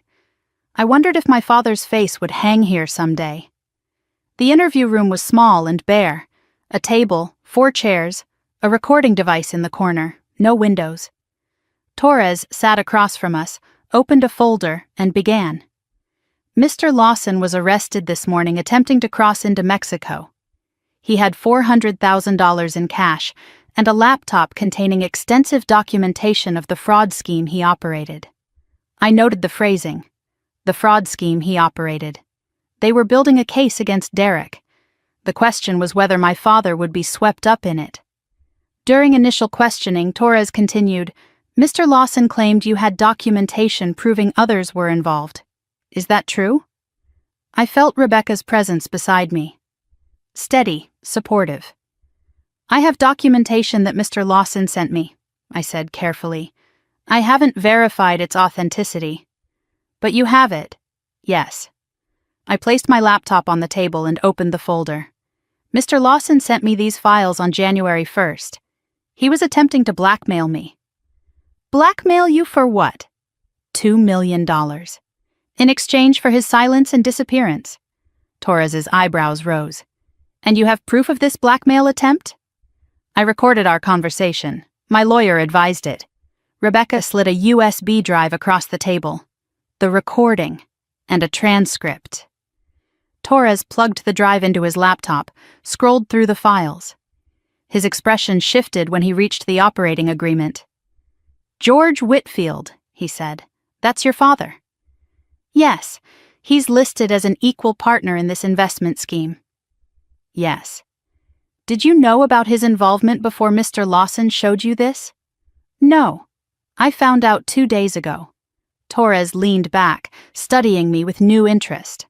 "And you're sharing this information voluntarily, knowing it implicates your father. I'm sharing it because it's the truth. What you do with it is your decision." The question I had been dreading came next. "Miss Whitfield, do you have any reason to believe your father was the primary architect of this scheme? Or was he recruited by Mr. Lawson?" This was the moment. I could minimize George's role. Say Derek manipulated him. Paint my father as a victim instead of a participant. I could tell the full truth. The emails showing George's initiative, his coaching, his enthusiasm for the con. Rebecca's hand brushed my arm. Not a squeeze. Just presence. I took a breath and made my choice. "The emails suggest it was a partnership," I said, "but some of them show my father proposing strategies, coaching Mr. Lawson on how to recruit investors.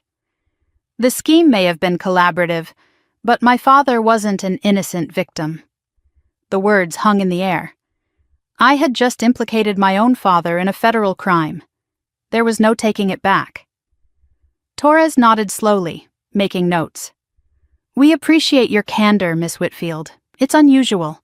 I'm not interested in protecting criminals, even if they're family. Even knowing this could result in federal charges against your father? Especially knowing that the people he defrauded deserve justice. They trusted him. Rebecca intervened smoothly. Agent Torres, my client has cooperated fully and voluntarily. She's provided evidence she wasn't legally obligated to share. Is there anything else you need today? Torres closed his notebook. Not today, but we'll need a formal statement. And we may have follow-up questions as the investigation progresses. My client will cooperate fully. Torres stood and offered his hand. For what it's worth, Miss Whitfield, I've been doing this 20 years. Most people in your position try to protect their family at any cost. What you did today took courage. I shook his hand. It didn't feel like courage. It felt like the only option. Sometimes that's what courage is. As we gathered our things to leave, Torres added one more thing. We'll be reaching out to your father within the next few days. You may want to prepare him. Prepare him? Voluntary cooperation goes a long way in sentencing. If he comes to us before we come to him? The implication was clear. I understand. The drive to Sacramento felt longer than 3 hours.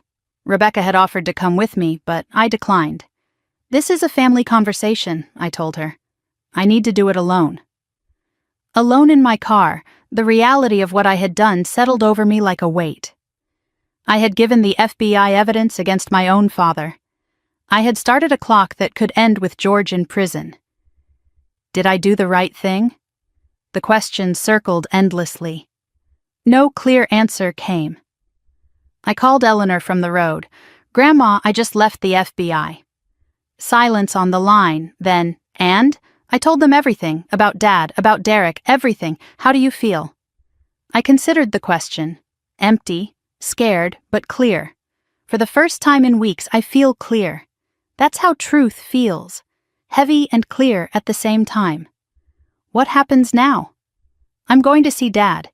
Give him a chance to cooperate before they come for him. That's more than he deserves. Maybe. But it's who I want to be. I don't want to destroy him, Grandma. I just want him to face what he's done. There's a difference between destruction and consequences. You're giving him the chance to choose.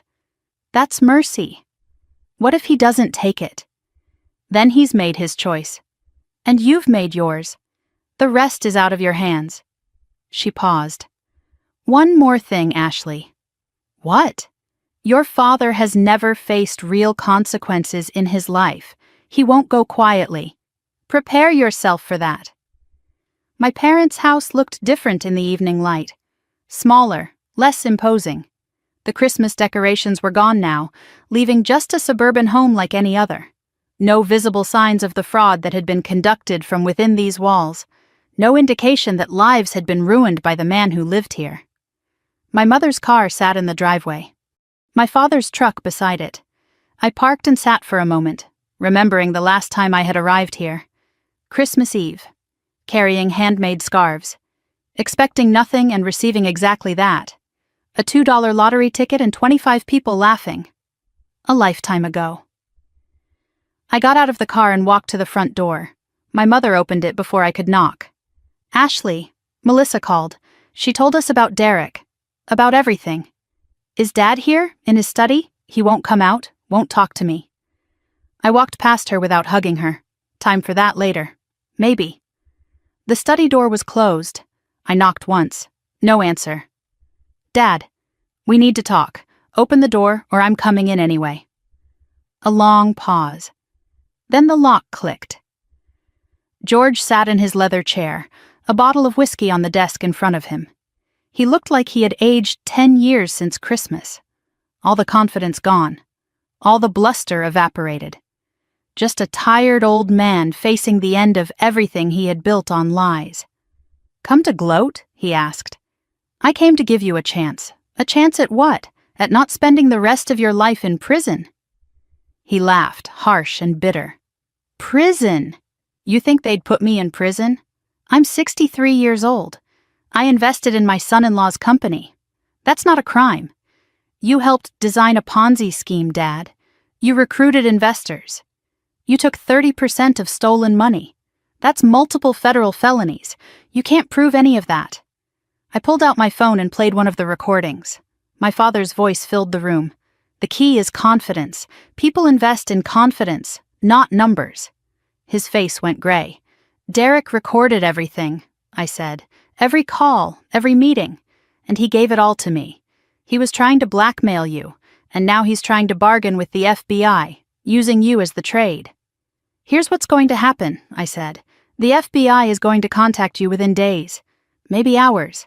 You have one chance to get ahead of this. What do you mean? Voluntary cooperation. You go to them, you confess. You provide testimony against Derek. You accept responsibility. And if I do that, maybe you avoid prison, maybe you get probation, community service, fines, but you save some dignity. You protect Mom from the worst of it. And if I don't? Then they come for you, with handcuffs, in front of the neighbors, and you lose everything anyway, plus years of your life. George stood abruptly, knocking over the whiskey bottle. You ungrateful little... I raised you. I fed you. I gave you everything. You gave me a $2 lottery ticket and called it appropriate for my situation. That was a joke. Was it? Or was it exactly what you thought I was worth? He had no response.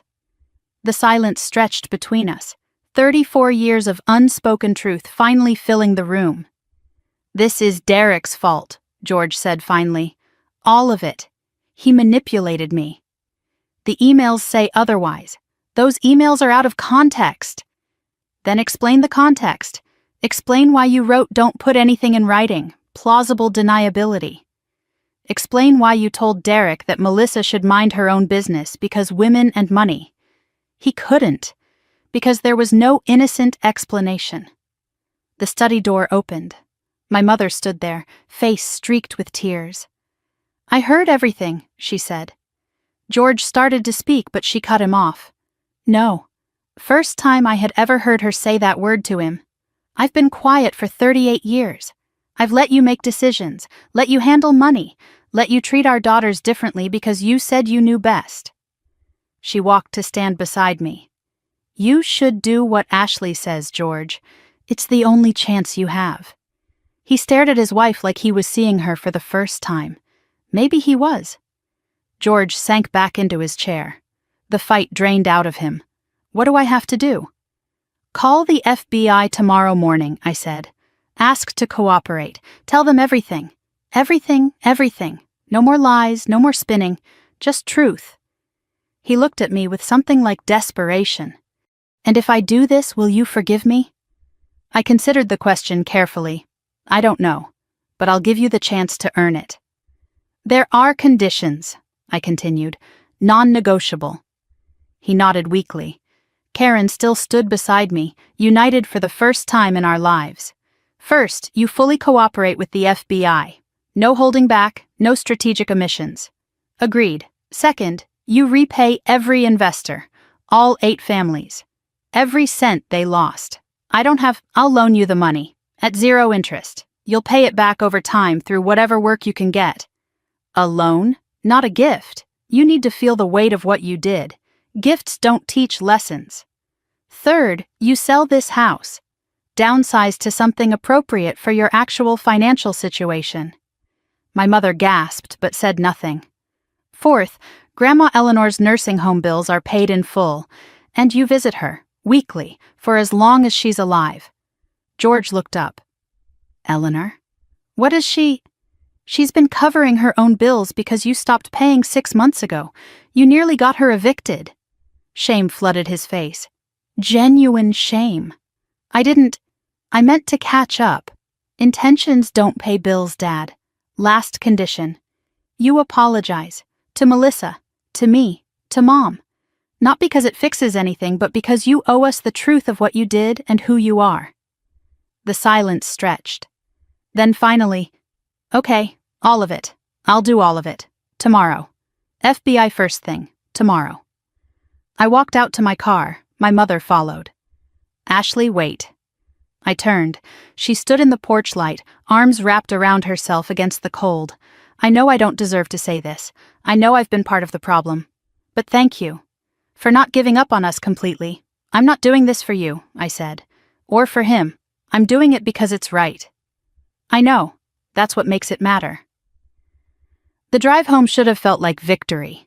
Instead, it felt like exhaustion, like grief for something I couldn't name. My phone buzzed as I merged onto the highway. George's number. I answered. I called them, he said. The FBI. I'm going in at 10 tomorrow morning. Good. Will you come with me? I closed my eyes. He didn't deserve my support. But maybe this wasn't about what he deserved. I'll be there. I hung up, drove another mile, and my phone buzzed again. A text from Marcus Chen, my boss at Google.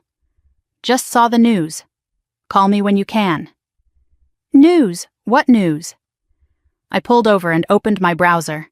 The headline hit me like a physical blow. Sacramento man linked to multi-million-dollar investment fraud. Father of recent lottery winner. My photo.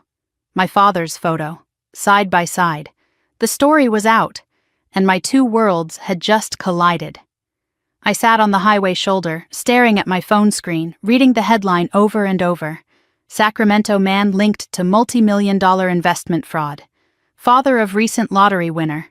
The article connected everything. My name, my employer, the lottery win, Derek's arrest, George's involvement, all of it laid bare for public consumption. The comments section was already filling with speculation and judgment. Someone named Karen from Ohio wrote, "The apple doesn't fall far from the tree." I wonder if she knew about Daddy's schemes all along. Another person called me a fraud enabler. Another suggested I had probably helped plan the whole thing. I scrolled past them, stomach churning, until I reached the end of the article. Then I read the whole thing again. The story had been posted at 6:45 that evening. Within 2 hours, it had been picked up by 3 major news outlets. By morning, it would be everywhere. My father's mugshot-style photo next to my professional headshot from Google. The lottery winner and the criminal, packaged together for maximum clicks. I put the phone down and gripped the steering wheel, breathed, counted to 10. Then pulled back onto the highway and kept driving. I had promised my father I would be at the FBI office in the morning. Whatever this news meant for my life, that promise still held. I arrived at the FBI Sacramento field office at 9:45 the next morning. My father and mother were already there, standing on the sidewalk outside the building. George wore the suit he had worn to Melissa's wedding, the nicest thing he owned. Karen clutched his arm like he might disappear if she let go. Both of them looked terrified. Good, I thought, then felt guilty for thinking it. "You came," George said when he saw me. "I said I would." Rebecca Chen arrived moments later, looking crisp and professional despite the early hour and the chaos of the past week. "This is highly unusual," she murmured to me as we approached the entrance, supporting the target of an investigation. "He's my father. That's why it's unusual." We walked into the building together, a family marching into the fire. Agent Torres met us in the lobby, his expression unreadable. "Miss Whitfield," he said with a nod. "Didn't expect to see you again so soon. I'm here to support my father, not to participate." He studied me for a moment, then turned to George. "Mr. Whitfield, if you'll come with me." George stood. His legs looked unsteady. He turned to look at me one last time. "Whatever happens," he said, "thank you for giving me this chance." I nodded. Couldn't speak. He disappeared through the security door and the waiting began.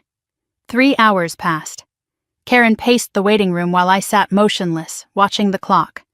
My phone buzzed constantly with news alerts and texts from numbers I didn't recognize. Reporters, probably. People who had somehow found my contact information. I turned the phone face down and tried to think about nothing. A text came through from Melissa, saw the news. "Are you okay?" I typed back. "With Dad at FBI. He's cooperating." Her response came immediately. "Good, call me when you can." The first supportive message I had ever received from my sister. Strange how crisis could reshape everything. At 1:15, the door opened. George walked out, looking like a man who had just confessed every sin of his entire life. His face was gray, his eyes red, but there was something else there, too. Something that looked almost like relief. "It's done," he said. I told them everything. Karen rushed to him. What happens now? They'll decide on charges. But they said cooperation matters. They said someone had already given them the full picture. Made my statement corroborate everything. He looked at me. I had done that. My evidence had made his confession easier. Whether that was mercy or manipulation, I still wasn't sure. Let's go home, Dad. I sat in my car in the FBI parking lot after my parents left. The morning had drained something from me, left me hollow, but there was still another storm to face. I pulled out my phone and called Marcus Chen. Ashley, he answered on the second ring. I've been waiting for your call. I'm sorry. It's been a complicated morning. I saw the news. Your father? Yes. He surrendered to the FBI today. He's cooperating. A long pause. I appreciate you telling me directly. Marcus, I want you to know that I had no idea about any of this until last week. The fraud, the scheme, I only found out after Derek ran. I believe you. You do? Ashley, I've worked with you for 6 years. I know who you are. The question isn't whether I believe you. The question is how we manage this publicly. What do you mean? Your name is connected to your father's now. The lottery was already going to bring attention. This makes it complicated. Are you saying I should resign? I'm saying we need to talk. In person. Can you come in tomorrow? The infrastructure milestone. Can wait. Your career matters more right now. Tomorrow. My office. 9 o'clock. I'll be there. And Ashley? Whatever happens, you've done nothing wrong. Remember that. He hung up. Whatever happens. The phrase echoed in my mind for hours. I drove to Melissa's house instead of going home. I couldn't face my empty apartment, couldn't face being alone with the headlines and the comments and the endless buzz of my phone. Melissa opened the door before I knocked. I was hoping you'd come. The house still showed signs of Derek's departure, but something had changed. Melissa had started cleaning, organizing, trash bags by the door filled with his belongings, boxes stacked in the hallway. She was reclaiming her space. I couldn't sleep last night, she explained. So I started throwing out his things. Felt good, like exorcising a demon. She made pasta for dinner. Simple, nothing fancy. It's all I know how to cook, she admitted. Derek always handled everything. We ate in the kitchen, no formal dining room, like regular people instead of the polished family we had always pretended to be. First meal we had shared alone in more than a decade. Melissa set down her fork midway through and looked at me. I've been thinking about what you said, about learning to do things alone. I waited. I was so scared of being alone that I ignored every red flag, every lie, every time he made me feel small. You're not alone now. That's the crazy part. She laughed, but there were tears in it. I feel less alone now than I did when I was married. Something shifted in her expression then. A door opening that had been locked for years. There's something I never told anyone, she said. I set down my own fork, waited. Last year, before Thanksgiving, Derek and I had a fight about money. I questioned one of his business expenses. Her hand trembled against the table. He hit me, just once, backhanded me across the face. My blood went cold. Melissa. I told myself it was an accident, that he was stressed, that it would never happen again. Did it? No. But the threat was always there, in his eyes, in the way he looked at me when I asked questions. Tears streamed down her face now. I was so ashamed. The golden child with the perfect marriage. I couldn't let anyone know it was all fake. I moved to her side of the table and held her. It's not your fault, I said. None of this is your fault. We stayed like that for a long time. Two sisters who had been strangers for 30 years, finally finding each other in the wreckage. We moved to the living room eventually. Wine and blankets like a sleepover from childhood. Like the childhood we should have had but didn't. Melissa talked about the pressure of being the favorite. Every time Dad praised me, she said, I felt relief that it wasn't me being dismissed. But I also felt sick. Because I knew what he was doing to you. Why didn't you ever say anything? I was terrified of losing my place. If I defended you, maybe they'd start treating me like you. I let that honesty sit between us. It was brutal. It was also true. That's honest, I finally said. I'm done lying, even to myself. Do you know what it was like, I asked her, growing up invisible in my own family? She shook her head. I convinced myself I didn't need them. Built walls so high no one could hurt me. But the walls kept everyone out, even people who might have loved me. You never dated, never brought anyone home. How could I? I didn't trust anyone. If my own family couldn't see my value, why would a stranger? She reached for my hand. I'm sorry, for all of it. The jokes, the favoritism, the lottery ticket, everything. I know. Do you forgive me? I'm working on it. That's all I can promise right now. That's enough. That's more than I deserve. Melissa went to a bookshelf and returned with an old photo album. I found this while cleaning. Thought you might want to see. Pages of childhood photos. 2 little girls in matching dresses, building sandcastles at the beach, blowing out birthday candles together, arms around each other, grinning at the camera. We used to be friends, I whispered. We can be again, if you'll let me. I turned a page and found a photo I had never seen. Me and Melissa with Grandpa Harold. His garden. Summer sun. His handwriting on the back. My 2 favorite girls. 1998. I never knew he thought of me that way, I said. Melissa leaned her head against my shoulder. Grandpa loved you. We all did, in our broken ways. We just forgot how to show it. I walked into Google the next morning feeling like I was walking into a courtroom. The whispers had multiplied. The glances lingered. I could feel the weight of judgment with every step. Lottery winner. Father's a fraud.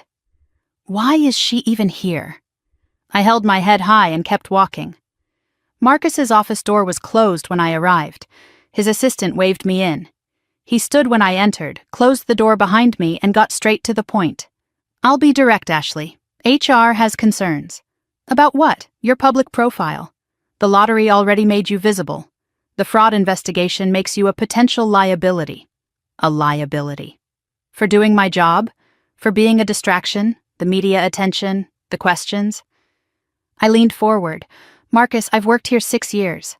I've led projects that saved this company millions. The infrastructure milestone we just hit? That was me, my team.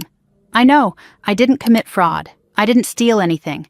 I found out my father was a criminal and I reported him to the FBI myself. I know that too. Then what exactly is the problem? The problem is perception. And I'm not the one you need to convince. Then who? The VP of Engineering wants to meet with you. Tomorrow, he's concerned about optics. Marcus's support came without hesitation. For what it's worth, I told him you're the best program manager I've ever worked with. And I'll say it again tomorrow. Thank you. Don't thank me yet. Just be prepared. They may offer you a leave of absence. Paid. Until this blows over. And if I refuse, let's hope it doesn't come to that. The week that followed blurred together in a haze of meetings and negotiations and small victories. The VP meeting happened. I defended myself with data, with metrics, with 6 years of results that spoke louder than any headline. The outcome, no leave of absence, but reduced visibility, kept off public-facing projects until the situation stabilized. It stung, but I still had my job, for now. George's situation moved forward. Federal charges were filed, wire fraud, securities fraud, conspiracy. But with his full cooperation, prosecutors recommended probation over prison, sentencing hearing scheduled for March. He started attending meetings. Not AA, he didn't have a drinking problem, but something similar for people who needed structure and accountability. Small steps, uncertain progress. Melissa filed for divorce. I paid the retainer for her lawyer, but nothing else. She moved into a small apartment in San Jose near me, started looking for jobs. It's humbling, she admitted. I don't know what I'm qualified for. You're qualified to figure it out. I moved Eleanor to a better facility, Seaside Memory Care in Carmel, ocean view, garden, the kind of place she deserved. "You're spending too much on me," she protested. "I'm spending exactly enough." On January 10th, I checked my mail for the first time in days. Bills, junk, charity requests, and one envelope that made me stop breathing. Thick, cream-colored, official letterhead, National Association of Technology Innovation. I opened it with trembling hands. "Dear Miss Whitfield, we are pleased to inform you that you have been selected as a recipient of the National Technology Achievement Award for your leadership in critical infrastructure protection." I read it 3 times. The ceremony would be held in Washington, D.C., nationally televised, black tie. My infrastructure project, the one that had kept systems running when everything else was falling apart, had been nominated by Marcus Chen. This award went to industry leaders, CEOs, founders, visionaries, not glorified secretaries, not invisible daughters, not women whose fathers called their work unimportant. I picked up my phone and called Melissa.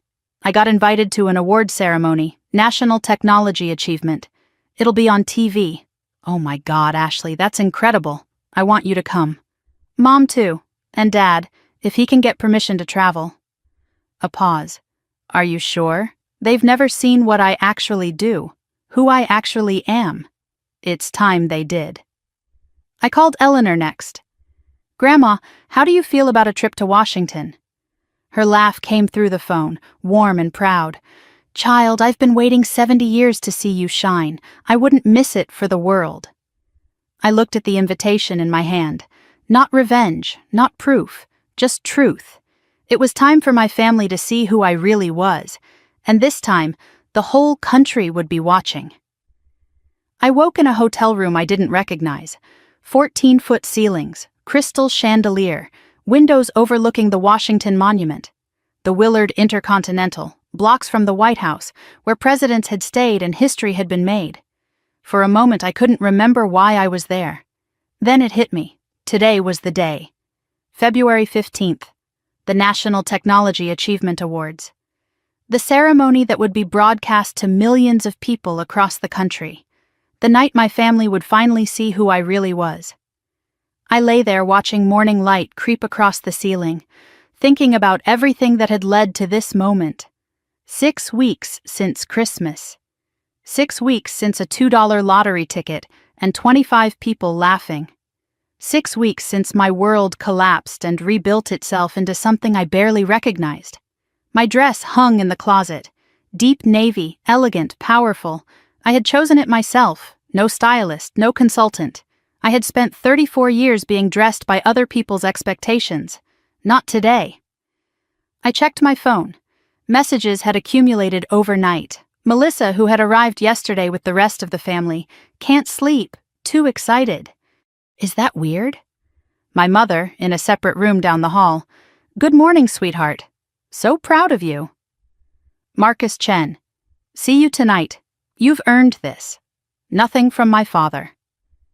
George had arrived the day before with special court permission, his first time leaving California since the arrest. He hadn't spoken to me since we landed. I didn't know what that silence meant. Maybe he didn't either. I played Eleanor's voicemail next. She had left it at 5 a.m, unable to sleep. "Couldn't sleep either," her voice said through the phone. "Old women and their thoughts. I want you to know something, child. Whatever happens tonight, you've already won. You won the day you stopped waiting for them to see you. The award is just the world catching up. I love you. Go shine." I played it twice, saved it to a folder I would keep forever. Then I got up and started preparing for the most important night of my life. Brunch was at 11 in the hotel restaurant, a private table in the corner, away from prying eyes. Eleanor arrived first, pushed in her wheelchair by an attendant I had hired for the trip. She wore a new outfit I had bought her, emerald green, that brought out the fire still burning in her eyes despite her 91 years. "You look beautiful, Grandma." "You're biased," she said, but smiled. My mother came next, wearing a blue dress I recognized from 20 years of family photos. "It's my lucky dress," she explained when she caught me looking. She had worn it to every important occasion for as long as I could remember. Melissa arrived last, pregnancy showing now at 6 months. She practically glowed despite everything, or maybe because of everything, new life growing even as the old life crumbled around her. Then George appeared.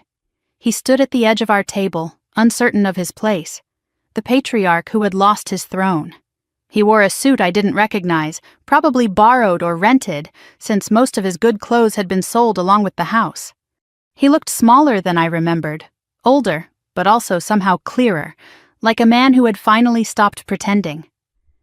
We sat together, this broken, reassembling family, and tried to make conversation. Karen talked about the flight, the hotel, how she had never been to Washington before.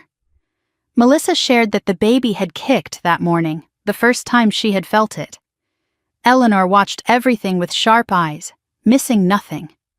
George remained quiet, picking at his food, glancing at me when he thought I wasn't looking. The waiter approached. "Can I get you anything else, Miss Whitfield?" The name landed differently here. In Sacramento, Whitfield had always meant George's car dealership, his reputation, his family. In Washington, Whitfield meant me, my achievement, my recognition. I saw my father flinch at the shift. I pretended not to notice. Finally, George spoke. "Ashley, I don't know what to say. You don't have to say anything, Dad. But I want to. I just don't have the words. Maybe they'll come. Give it time." He nodded, grateful for the grace I wasn't sure I felt. We finished brunch in something approaching peace. Not reconciliation, not yet. But perhaps the first steps toward something none of us could name. I returned to my suite to prepare. Hair appointment at 1, makeup at 2. The ceremony started at 6. 4 hours to transform into the woman the world would see tonight. I was brushing my teeth when a knock came at the door. Melissa stood in the hallway, still in her casual clothes. "Can I help you get ready?" The question surprised me. We had never done this before, never shared the rituals that sisters were supposed to share. I stepped aside and let her in. The hairstylist arrived, then the makeup artist. Melissa sat on the bed and watched, occasionally offering opinions, mostly just being present. It felt strange and familiar at the same time, like remembering a song I had heard in childhood but never learned the words to. By 4 o'clock, the transformation was complete. Hair in an elegant updo, makeup subtle but polished, dress fitted perfectly. I stood in front of the full-length mirror and didn't recognize the woman looking back. "Is it too much?" I asked Melissa. "It's not enough." She came to stand beside me. "You look powerful." First time she had ever used that word about me. We studied our reflections together. 2 women, same blood, different wounds. We look like Mom, I realized, before she forgot how to be herself. Melissa reached into her purse and pulled out something small, a jewelry box. I brought something. Inside lay a simple pearl necklace, classic and elegant and obviously old. "Grandma Eleanor gave this to me when I graduated high school," Melissa said. "I think she wanted to give it to you. I think she wanted me to give it to you." I couldn't accept. The gift was too significant. The gesture too loaded with meaning. "Melissa, I can't. Please. It should be yours tonight." She moved behind me and clasped the necklace around my neck. The pearls lay cool against my skin. 3 generations. Eleanor's pearls, given through Melissa, worn by me. One moment containing decades of complicated history. "I'm sorry," Melissa whispered. "I know. And I'm sorry too. For things I didn't even know I needed to apologize for." We stood there in the mirror, 2 sisters finally seeing each other clearly. Not enemies, not rivals. Just 2 women who had survived the same family in different ways. The National Building Museum was unlike anything I had ever seen. Massive Corinthian columns soaring 8 stories toward a glass ceiling. Red carpet stretching from the entrance to the Grand Hall. Photographers lined up behind velvet ropes, cameras flashing like lightning. Town cars pulled up one after another, depositing tech titans and government officials and industry leaders whose names I had read about for years. Our vehicle stopped at the carpet entrance. I took a breath, then stepped out into the light. "Miss Whitfield, over here." Miss Whitfield, how does it feel to be honored tonight? Cameras swung toward me. Flashbulbs exploded. I paused, smiled, gave them what they wanted. It feels like a long time coming. I thought about Christmas, the lottery ticket, the laughter. Now cameras capturing me as an honoree. The universe has a strange sense of humor. But so do I. My family followed behind me. Eleanor in her wheelchair, pushed by her attendant. Melissa and Karen flanking George, who looked overwhelmed by the attention. We made our way inside together, leaving the red carpet chaos behind. The venue's interior took my breath away. 500 people in formal attire, crystal chandeliers casting warm light over everything, waiters circulating with champagne and hors d'oeuvres. I recognized faces from magazine covers and business news, CEOs I had emailed but never met, founders whose products I used daily. And there, cutting through the crowd toward me, Marcus Chen in a perfect tuxedo, grinning like a proud father. "You made it," he said. "Wouldn't miss it. I told you, you've earned this." He turned to my family, shaking hands with practiced warmth. "You must be George. Your daughter is the best program manager I've ever worked with." My father blinked at the praise. "Thank you." Yes, she is. First time he had acknowledged my work to someone outside the family. First time he had said anything positive about my career at all. I filed it away, uncertain what it meant. We were led to our table near the front of the room. Honoré positioning. Around us sat the other award recipients and their guests. Industry leaders, government officials, people who had changed the world in visible ways. And my family. A disgraced father on probation. A recovering mother finding her voice. A rebuilding sister learning to stand alone. And a grandmother who had believed in me before anyone else. We don't belong here, I thought. Then corrected myself. I belong here. They're my guests. The ceremony began at 7. Opening remarks from the association president. 2 awards presented before mine, with video tributes and speeches and standing ovations. I barely heard any of it. My heart pounded so loud I was certain the entire room could hear. Then the moment came. Our next honoree represents the unsung heroes of our industry. The screen behind the stage flickered to life. A documentary-style video began playing. I hadn't seen this beforehand. Didn't know what to expect. Marcus appeared on screen first. Ashley Whitfield is the person who makes everyone else look good and takes none of the credit. Engineers from my team followed. When the system almost crashed last year, she was the one who held it together, 60 hours straight. The VP of Engineering, the same man who had questioned whether I was a liability just weeks ago. Without her leadership, 100 million users would have lost service. She prevented a crisis no one even knows about. Photos of me at work appeared, in meetings, at whiteboards, leading teams through impossible deadlines. Statistics scrolled across the screen. Projects managed, systems protected, disasters averted. I watched my professional life summarized in 3 minutes of footage and felt something I couldn't name.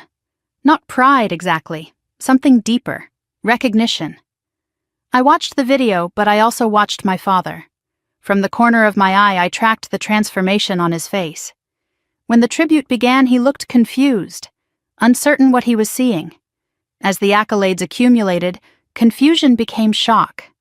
As the scope of my achievements became clear, shock became something that looked like shame. He was finally seeing. After 34 years of dismissing my work as secretary stuff, he was finally seeing who his daughter really was. The video ended with my professional headshot and the words, "For extraordinary leadership in critical infrastructure protection." The room erupted in applause. 500 people rose to their feet. At my table, Eleanor wept openly, making no attempt to hide her tears. Karen's hands pressed against her mouth. Melissa beamed through her own tears. And George stood slowly, clapping mechanically, his face still processing what he had witnessed. I walked to the stage on unsteady legs. The crystal award was placed in my hands. Heavy, solid, real. I approached the microphone and looked out at 500 faces looking back at me, including the 4 that mattered most. "Thank you," I began.